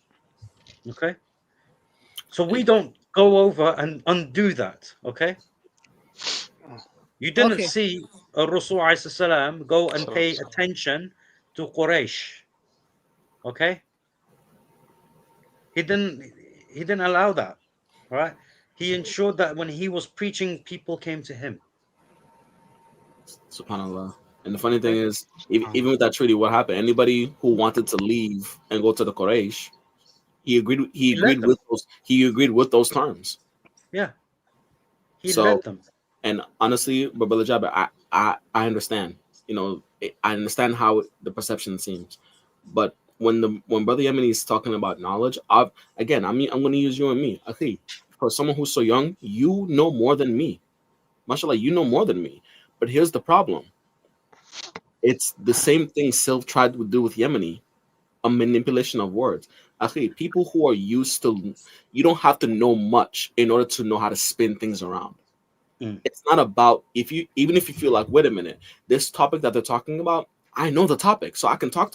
No, you know the topic, but you don't know the style of debate. You don't know the style. You don't know how to articulate it, because their methodology is to twist. And I kid you not, brother. I don't know. You know more than me, but I kid you not. If you and I sat down and had a conversation, if I really had a sick mind, I can bully you on matters of which you know more than me about. If I'm really that kind of person, because I'm someone who I've had history, I've had experiences with debates before, with spoken word and debates, so I know how these tactics work. And I kid you not, for as much as you know more than me, I can make the appearance look as if you're an ignoramus based on the words I decide to use. I can use semantics, I can twist things, I can interrupt you, I can speak over you, I can bully you, I can do all these different things. I can do all these things at the end. Now, what am I going to do? Gaslight. Calm down, Jabber. Calm down. All these things is what they do. Notice that. And at the end of the day, what happens? You get frustrated. And what happens when you look frustrated? You look like you lost. It's all about perception, these guys. Don't fall for it, my friend. Yeah, I'm listening. Jabber, the thing is here, look, the fact that your heart breaks for people who do leave Islam, okay? We know it happens, okay? We share the same. Our heart breaks as well, okay? When we see people leave Islam. But halas, what can we do, right? Allah is the turner of the hearts, okay? Your job is to convey the message. Exactly. That's it. Convey the message. And understand this, Jabir. There's a difference between dawah and polemics. Okay? Dawah is inviting to Islam. You tell the people about Islam. They accept the message, alhamdulillah. You know, may Allah grant many shahadas by your hand. Okay? Ameen. That's your dawah. Okay? If they choose to reject it, lakum dinukum waliya din. Okay, no problem. Polemics is another thing. Okay? When you go into these channels, you're not engaging in da'wah. You're not helping Muslims come back. Get more suited. More grounded in their religion. That's not what you're doing when you're doing polemics. Okay, that's not the objective. This is why there's education. This is why the ulama. You don't see the ulama teaching their students by debating, right? That's not what they do. They give them proper ilm. Okay, so if you want Muslims to cement themselves in deen, what you have of knowledge, convey that to your brothers and sisters. Okay, convey that knowledge. Then you do your da'wah. Convey the message of Tawheed to the non-Muslims. And polemics is something you'll learn along the way. Okay, but you don't get engaged in it, especially with the heavy hitters.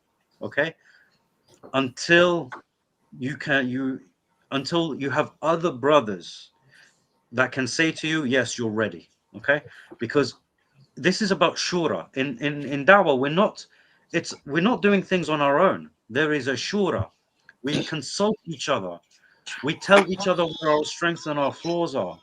We know who's better to speak about which topic. We know what to say, when not to say. Okay, and we're constantly keeping an eye on each other so that we don't fall into error. So that when we do make a mistake, one of us is here to correct the brother that's speaking. Okay, this is the fundamentals of that brotherhood, okay, and understanding what things need to do when, and the functions of everything. Okay. Okay. I'll take your advice, inshallah. Inshallah, inshallah. Make no mistake. It's beautiful that you care. It really is. It's beautiful that you care. We need more people to care. It's now how you go about it. Now that's all that really is about. But as far as your concern, your care, and we need people like that, especially young people like yourself. So it's very, very beautiful that you care. Now it's about doing it the right way. That's all it is. You are the future. So we want to make sure that you're not making our mistakes. We've made our mistakes. Okay. So when we tell you things, and even if we have a go at you, okay, it's out of love for you, it's out of care for you, it's because it's more us hating ourselves for the mistakes that we've done, the fact that we fell into it, and we hate seeing you do the same mistakes we're doing. Okay, so don't take it as we're trying to shut you down or trying to restrict your abilities or anything. No, we're trying to make you better than us. Okay, Inshallah. Inshallah. Assalamu alaikum wa rahmatullah. Wa alaikum assalam wa rahmatullahi wa barakatuh. Continue, Ikhwan, don't mind me. There was a moment of silence. Yeah, there was that absolute awkward silence there. and Akhi, just don't forget, somebody actually put that in the chat as well. You have to keep reminding ourselves, right? That Allah subhanahu wa ta'ala tells us in the Quran, if you turn away, from the path of Allah subhanahu wa ta'ala, He will replace you with another people. Then there will be not the likes of you. They'll be better. Okay, so this Allah subhanahu wa ta'ala has taken this upon Himself. It's good that you care, right? But what bothered me was just, there was a couple of times, and again, this is the advice that I will give to, my own son if I had one, or my own younger brother, right? So don't take it personal. This is coming from love. Even our toughness sometimes, it's coming from a place of love. Okay, you have any questions, reach out to us, reach out to Brother Yemeni, reach out to me. If I don't know, I'll ask somebody else. If none of us we know, we will get the answers for you, inshallah. Because you had a question about muqatta'at the other day, the contradictions, that Mansoor explained to you. A couple of, I saw you on Dawah, and a couple of hours later, you're there. I'm like, what has he done? I know. It's just you guys haven't really been consistent. Like it's been like months since you guys were live, so it was hard for me to. Yeah. It's my fault. It's my fault. Yeah. No, but wait. We have Do you not know our email? Yeah, we have email address. If I'm not available, Ali is not available. Brother Yemeni, he does his weekly. Actually, he's online on TikTok almost every other day, or every day, or like 4 or 5 times a day, or a week or something. Yeah. He's more on TikTok than he's actually away from TikTok. I wanted to say one thing, Jabir. Okay, because we are here all older than you. Okay, and like Ali said, and I am a testimony to Ali, to what he said to you earlier, the Clubhouse days in the past. I used to be in Clubhouse too, and that's how I met Ali. And yeah, just like he met Dog Logic, I met him too with his buddies too. And they know how to, wallahi ladim, especially that guy. He is an exact copy of how Allah describes what the Jews did to the scripture. He knows how to do tahrif, how to twist the words. This is how good this guy is. And if you do not learn and how to pinpoint when he does it, how sneaky he is, you're gonna fall for him. You're gonna fall. You're gonna succumb, because he's gonna hammer you and hammer you and hammer you until he makes you agree with him. Yeah. So, by the way, especially you, that you're a hafid of the Quran, I think you should focus more on reconciliating all that knowledge of the Quran. Leave polemics aside. Just watch and observe those brothers who really know how to handle those, like Fawad said, those heavyweights, even though they are heavyweights of deception, while, we try to fight their deception. And as for the so-called idea that, you saw many ex-Muslims that left Islam, just consider them all Christian trolls in disguise. Wolves in sheep's clothing. Because why? Because the Muslim that is firm here in his heart, in his iman, in his aqidah, about who Allah is, who the Prophet is, and what the religion is, and has firm iman in the words of Allah subhanahu wa ta'ala in his book. No Muslim with a grain of common sense that believes in the Quran is gonna be able to be easily misguided by these snakes. Yeah. Here's the thing, Jabir. Look at this comment. Can you read the comment out to me? I can't see, but maybe if you put it on the private chat. Oh, you can't see it. That's weird. I'll read it. Yeah, read it out for me, Jabir never stop asking questions. Keep listening to the lives. You are closer to the truth, inshallah. Stay tuned. Fight, sport, space. Yeah. I'm glad he said that. You know why? He's a Christian. I wanted him to say. I wanted him to say. Sorry. Yeah. That's a Christian. Did you know he was a Christian? No, but I was like, I'm glad he brought that up because I'm actually on a WhatsApp group where I can literally ask the Sheikh any question I want, and he can answer in a few days. Anything about Islam, like any topic. I'm on that type of WhatsApp group. So, no offense, but when I debated that guy, I didn't even need to text that WhatsApp group at all. Wallah al-azim. You know what, Jabir? Let me ask you a question, okay? Yeah. What's the point? What's the point of the debate? The point of the debate is to prove your point and to try to make people support your cause. No, that's not the point of the debate. No. Try again. Present your argument and I don't know, like prove your point. I don't know. I haven't really thought of it. That's the point, and that's why I know you've heard me say this many times on Dots Connected to Islam. I will debate anything except religion.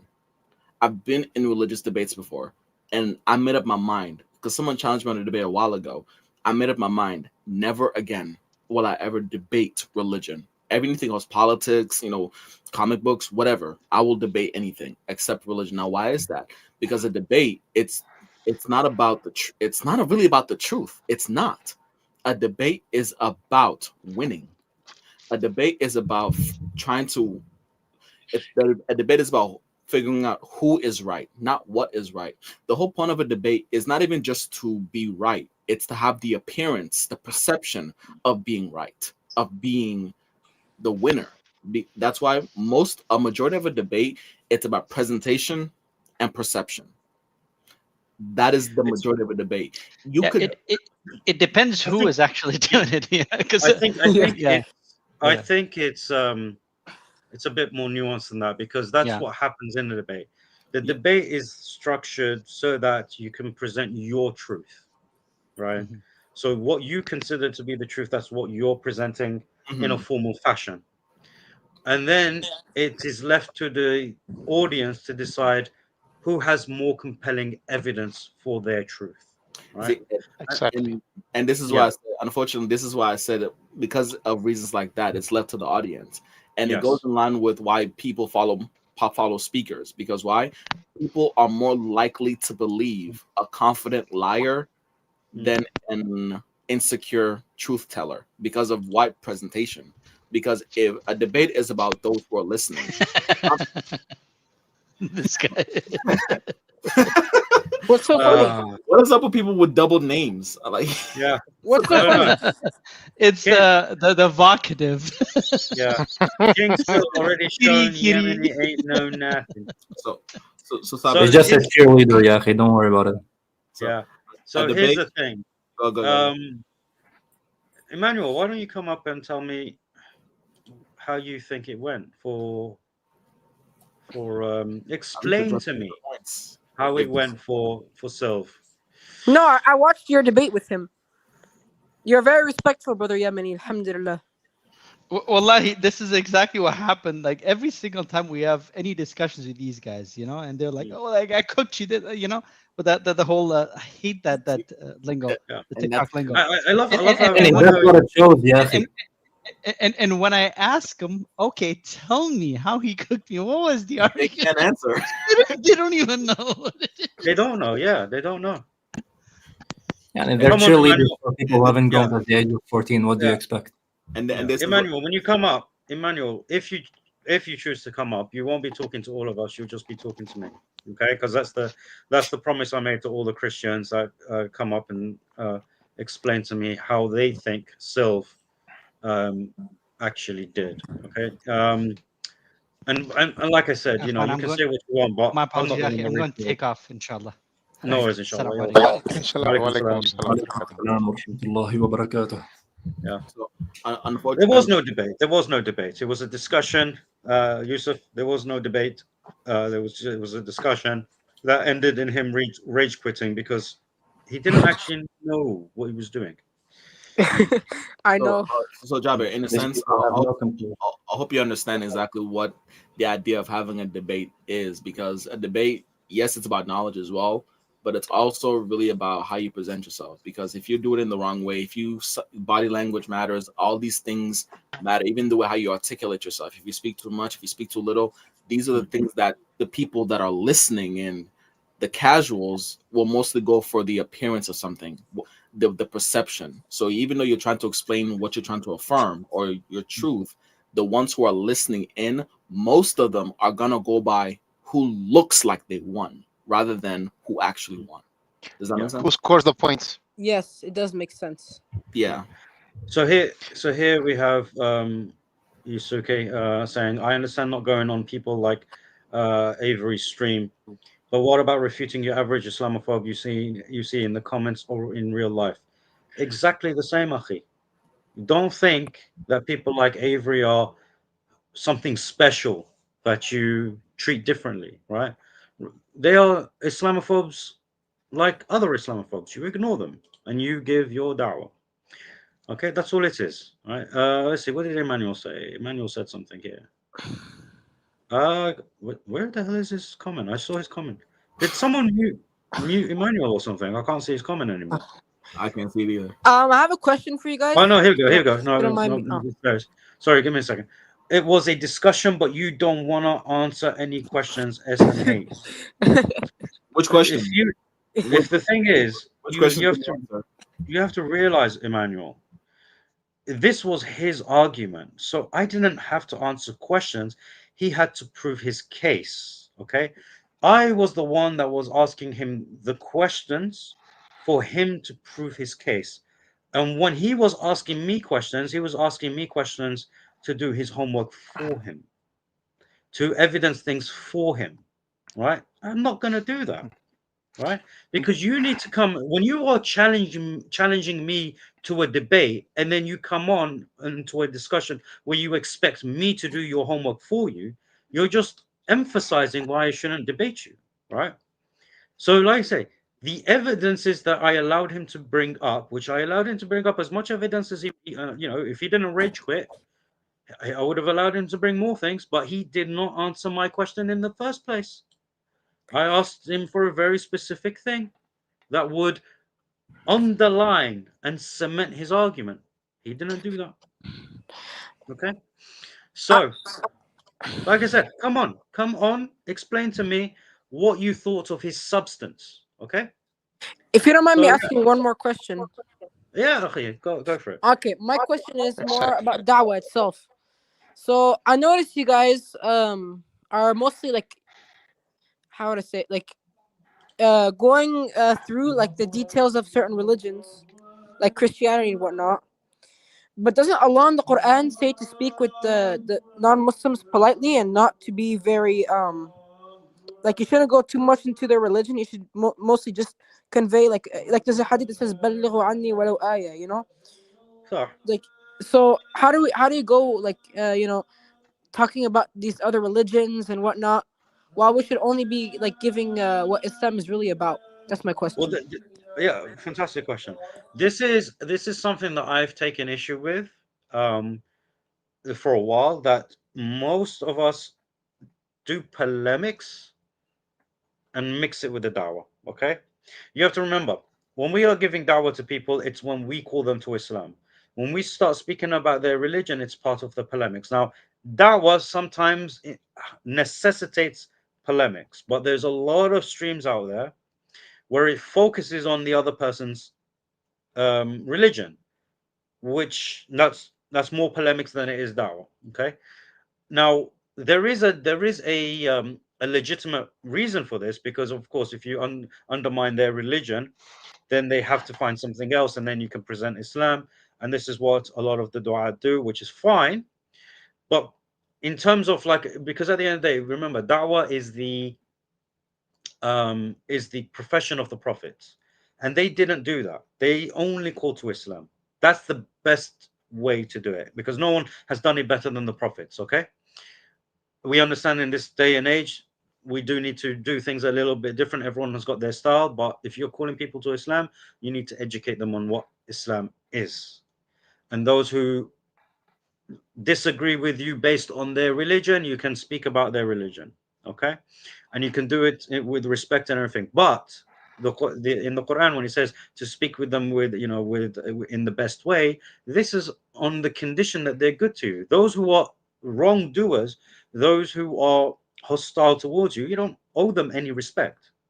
You treat them like trash. If they try to treat you like trash and insult you, your mother, and the Prophet ﷺ and Allah, you give them the boot. Okay. Okay, because what I was thinking more of was like, how did the Prophet Muhammad ﷺ deal with these people, in Mecca and whatnot? Oh, like he dealt with them very kindly, even the worst of them, like as far as I can tell, No, it's not about dealing kindly. Not always. It's about the right people, right? And no, not always. This is why he cursed them. This is why he had what do you call it? Those who blasphemed, he had some of them unalived. Okay. Rasul ﷺ dealt with the people in the best way. Okay. Now, blasphemy is not tolerated. Okay. Now, Rasul ﷺ, he's always going to be more forgiving than any one of us, but he is Rasulullah. Okay. We've been given our instructions by Allah subhanahu wa ta'ala and his messenger. Okay. So we deal with them in the best way, but those who are wrongdoers, we deal with them harshly. Okay. And this is why in the Quran Allah subhanahu wa ta'ala mentions about the harshness of Muslims, believers, and the kindness of Muslims towards each other. You know this, right? Of course. Yeah. So this is how we do it. Okay. Okay. Like I said, da'wah in of itself is a skill. It's something you learn. And the Anbiya themselves, they had to learn how to do it, but they had the best of guidance. It came from Allah. Okay. And they were taught how to give da'wah, and their character, Allah chose them because of their character, so they were able to withstand the trials that they came. So this is the thing. Your character is the first and fundamental thing that you have to work on as well, right? Okay. Your patience. So then, yeah. So, like I said, when are we going to go live again on YouTube so that I can join the stream? Habibi, inshallah, what do you call it? We'll be live again on Saturday, but don't take my word for it, because, like I said, I do have things that are going on in my personal life that are very different. I understand. So, look, I hate being away from YouTube. I hate not doing this. Okay, but khalas, circumstances are circumstances. Inshallah, one day I'll be able to do this full time, like I've been wanting to for a while. But it takes time to turn this into something that I can live on. Okay, and not the da'wah part, but the education, the streams that we're doing that educate the brothers and sisters. That is something that will take time to become a source of income. All in all, Brother Jabir, I would say the best thing is to just watch out for the notifications, for the reminders and notifications that come up. All right. Yeah, I'm subscribed to all of your channels. Mashallah. Alhamdulillah, yes. We appreciate that. Okay. It's Aisha time at my local masjid, so I have to go off stream. Yeah, no problem. Inshallah. Assalamu alaikum. وعليكم السلام وعليكم السلام. عليكم السلام ورحمة الله وبركاته. And by the way, Saifullah, real quick, don't think I didn't catch your comment about me earlier. I caught Yeah, that. I saw it off. I saw it smart. Yeah, I just heard your voice on another live in the background. I was like, is that Hali? Where is that coming from? Are they live? I went to Dots Connected. I saw nothing. Then I came to Yemenite Front and I found you here. Oh man, mashallah. Oh, alhamdulillah. Okay. I did not hear the conversation between Yemeni and Sylv, by the way. I'm gonna listen to that. Oh, definitely. you would have lost your mind. You would have lost your mind. I mean, I already have a very low opinion of that individual, to be honest with you. I think that anyone who has unironically has king or prince in his username most of the time has not grown past the age of 14 in my eyes. Wait a minute. Let's see here. Fight Sports Space says he called Christianity polytheism. That's false according to Allah. You can't marry polytheists, but you can marry Christian women. Oh, Fight Sport, Miskin. Okay. Ya Allah. The Jews and the Christians have a special place. Okay, so while they do commit shirk, while they are polytheists, we still can marry their women and we can still eat their food. With regards to their women, the women have to be chaste. Okay, so we can't just marry any of your girls, right? If your girls have been around, then they are forbidden to us, right? They're not chaste. Okay, for us, Allah subhanahu wa ta'ala, he always ensures that we have the best of you. So when we marry from you, we only marry the best of you. We leave you the rest. So, okay, so this is what it is, okay? And the food, we eat the food that is not slaughtered in the name of Christ, not slaughtered in the name of the Trinity, right? If there is no name being mentioned and it's slaughtered, then alhamdulillah, we can eat it. Okay, and even then, the ulama say that you can eat it. There's a difference of opinion. Some of them say that you can, simply eat it, but some of them will say it's better to eat it only if there's no access to halal food. So there is a difference of opinion there, and I think the majority of us will say that it's better to eat it only if there's no halal food around. But yeah, that's what it is. Okay, but if you sacrifice in the name of Christ, if you sacrifice in the name of the Trinity, then it becomes haram for us. Okay. So you need to learn about the fundamentals of Islam, and this is, unfortunately, is what none of your polemicists are going to teach you. They're not going to teach you our religion, right? If they taught you our religion, you'd become Muslim, and they know this, so they don't teach you our religion. They make things up, right? Like we saw earlier tonight, someone who's talking without actually knowing what he's talking about.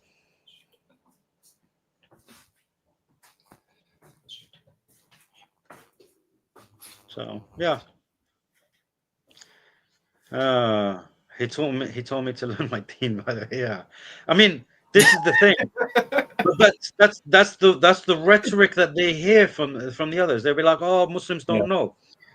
But this is the fault of the Muslims, because Muslims who don't know go onto their streams. So then they are able to give this rhetoric like, "Oh, you need to go and learn your religion," but it's partly true, right? It's partly true. There's many Muslims out there that don't know their religion. They don't even know why they're Muslim.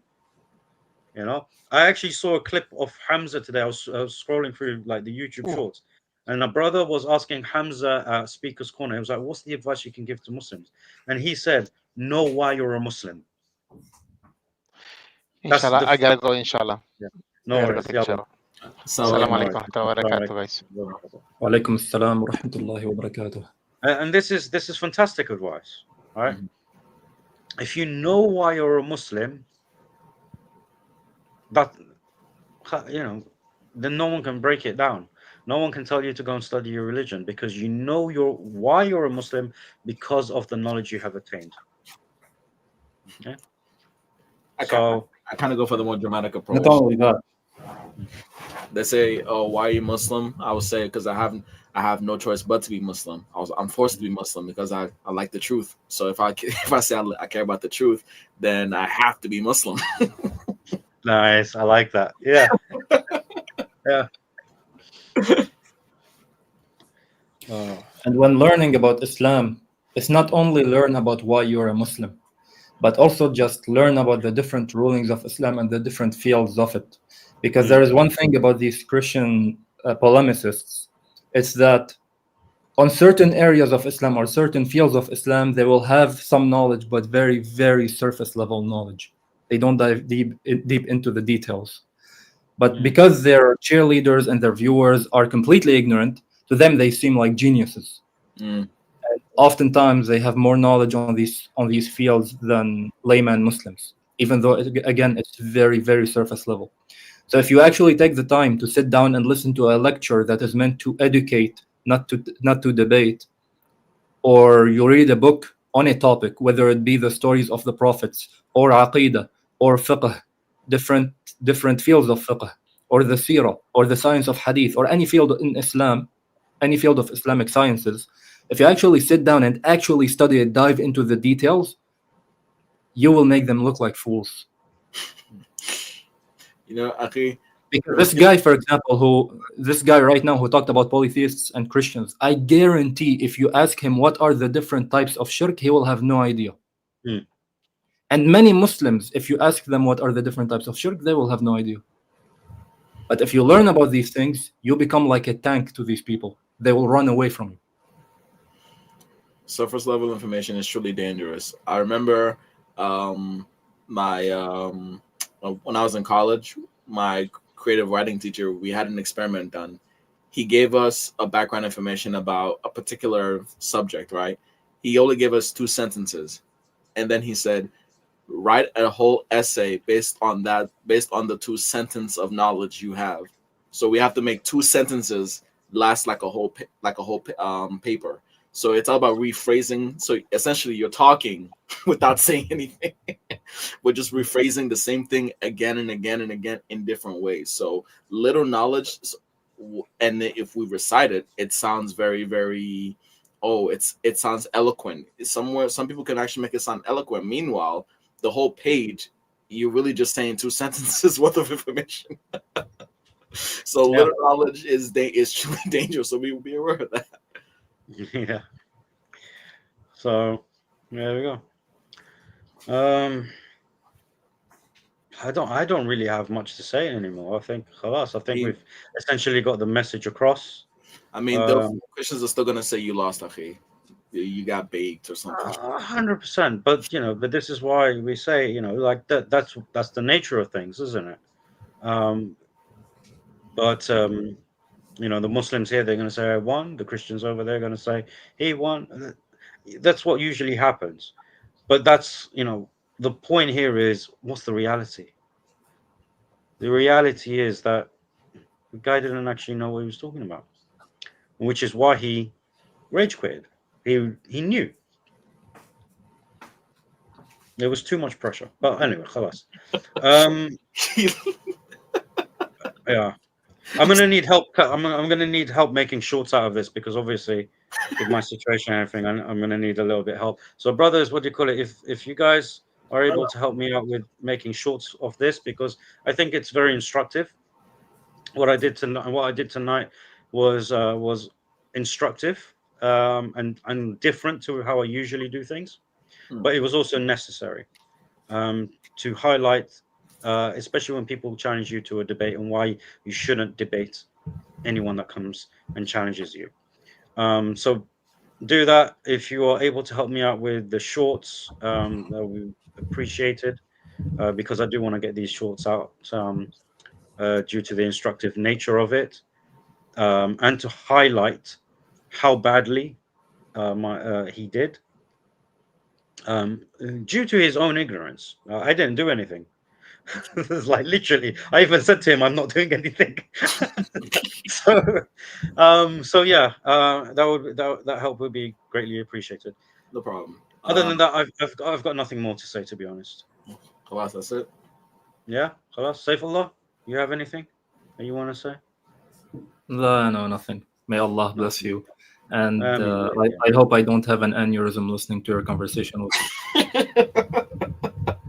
you.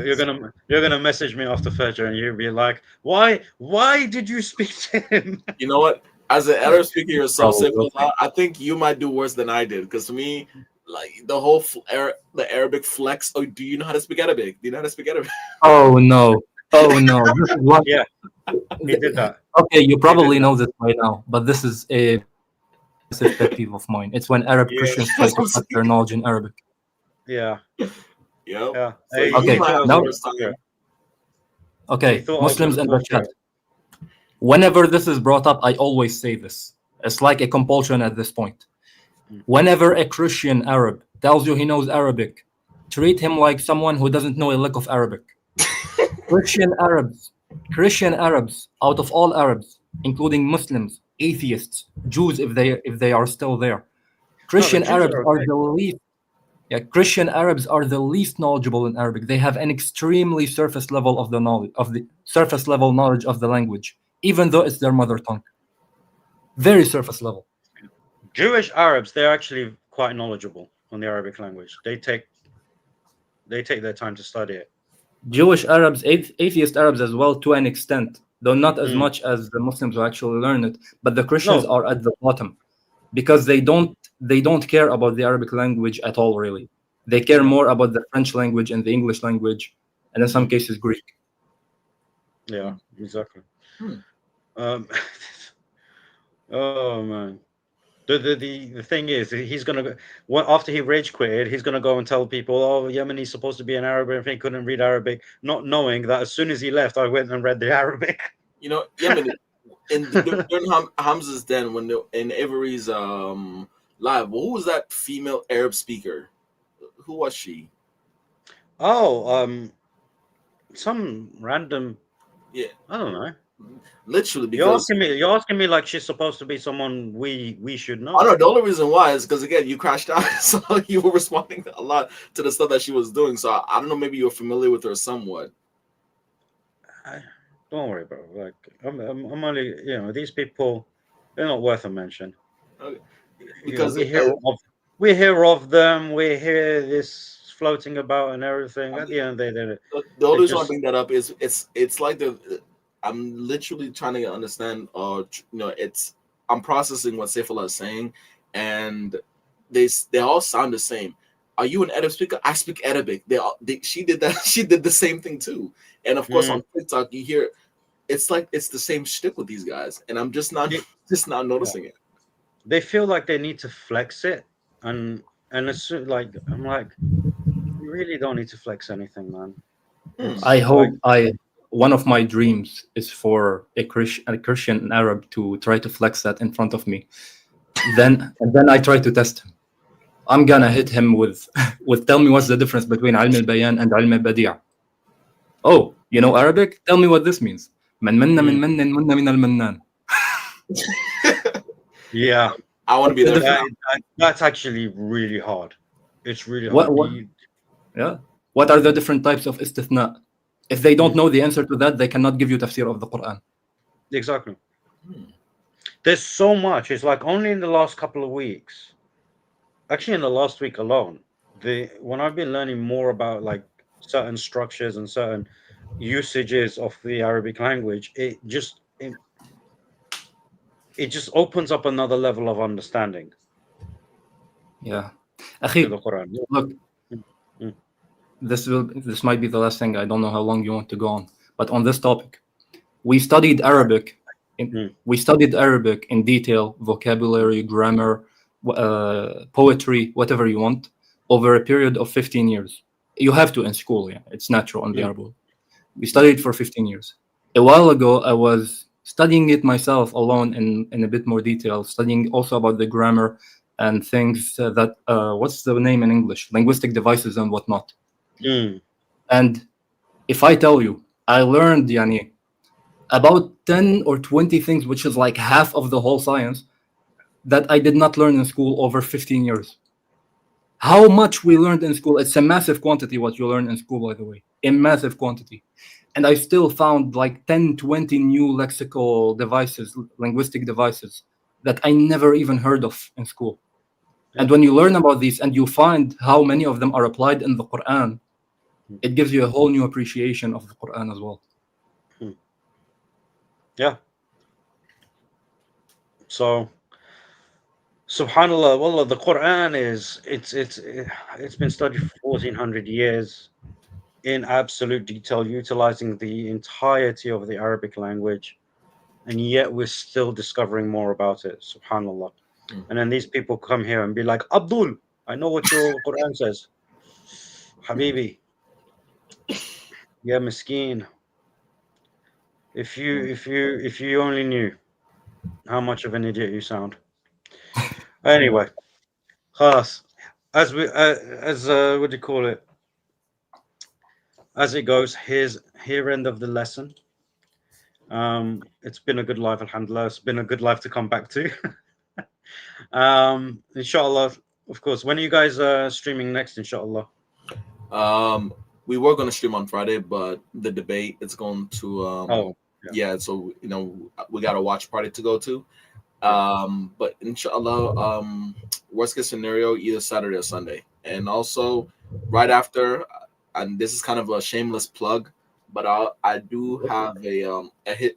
It's non-dawah related. I do have a history channel who literally is just because again I'm a big history. Oh, you're a history buff, yeah. I'm a history nerd, so yeah. And some people have been shown interest in this. So rather than actually show some videos, where I'm actually going to start going live on my history channel, so we can literally talk history, look at some historical documentaries, react to it, and get the knowledge up, whether it's historical figures, historical events, things that matter. So because again, I actually do think that history is extremely important. So inshallah, it's going to be right. I'm going to start doing it right after our Dots Connect to Islam lives now, because I think that's the best place for me to transition. So after the Dots Connect to Islam streams, then we're going to go to to the history stream. So I think that what's it called? Is it going to be on, or is it like a whole new channel? It's a whole new channel. It's Dots Connected Through History. Ooh, Dots Connected Through History. So subscribe to Dots Connected Through History. There it is. So there it is. It's gonna start being after our Dots Connect to Islam streams now, because again, I think that's what people are still. Because unfortunately, what I don't like to do, I lied. I do like to do, but it's you love it. It's not really a good thing, because we've been talking about history on a dawah channel, which kind of goes off on a tangent. As much as I want to go on a tangent, I can't. So it's the best way for me to keep the conversation going while still keeping the dawah strictly dawah related. So no, I understand. Yeah, no, that's amazing. I respect the determination, because remember, you're gonna be going from a 6-hour to 8-hour long stream to a whole other stream. You know what? I'm channeling my inner Yemeni. Why not? What do you mean? I don't stream that long, bro. Yeah, but you're awake for so long, man. Or either SMK or Yemen. No, SMK. I think that SMK. He I don't think he sleeps. I don't either. He's still awake. Like this is the illusion that I'm not. I actually slept quite a chunk of the day, today, so that I could. So I literally I got up early and everything. I did some stuff, and then I took what I would have slept tonight. I slept during the day, so that I got up and I did what I needed to do with Fuad and what do you call it? And then we did the stream, and now inshallah, Fajr is in a little bit, and then I'm just gonna have a couple of hours after Fajr and correct my sleeping pattern again. Yeah. Sounds about right. I mean, for me, since my time, when I was younger, when I was younger, my sleeping schedule has been all the way messed up. At nighttime, I like to be awake. My brain thinks it's awake at night, so still a struggle. No worries. Okay, well, let's end it here, inshallah. There's no point going on for longer than needed. We've kind of exhausted everything we want to talk about. We had some laughs, alhamdulillah. So what do you call it, guys? Make sure you put pressure on these people. David Wood has not yet responded to Brother John. So wherever you go, make sure you make a little bit of noise about that. Don't scare him off. He gets easily scared, David does, you know. So just a little bit of pressure, just to keep him on task. And like I said, check out my course, inshallah. If you don't want to do it through the Patreon, contact me to pay by other means. It's not an issue. Subscribe to Dots Connected through history. If you haven't already subscribed to Saif Allah's channel, definitely subscribe to that. Yes, definitely. Inshallah, we will be back doing the Quran preservation streams and the Old Testament streams, but these dates are yet to be finalized, inshallah, as well, because of course, you know, there are things that happen in our lives that sometimes what do you call it? Well, put a barrier to the projects that we're doing. So inshallah, help us continue this stuff. You're the people that support us to be able to do all of this. So we need your support. So yeah, share the content, subscribe to the brothers, and until next time, jazakumullah khairan, and assalamu alaikum wa rahmatullahi wa barakatuh.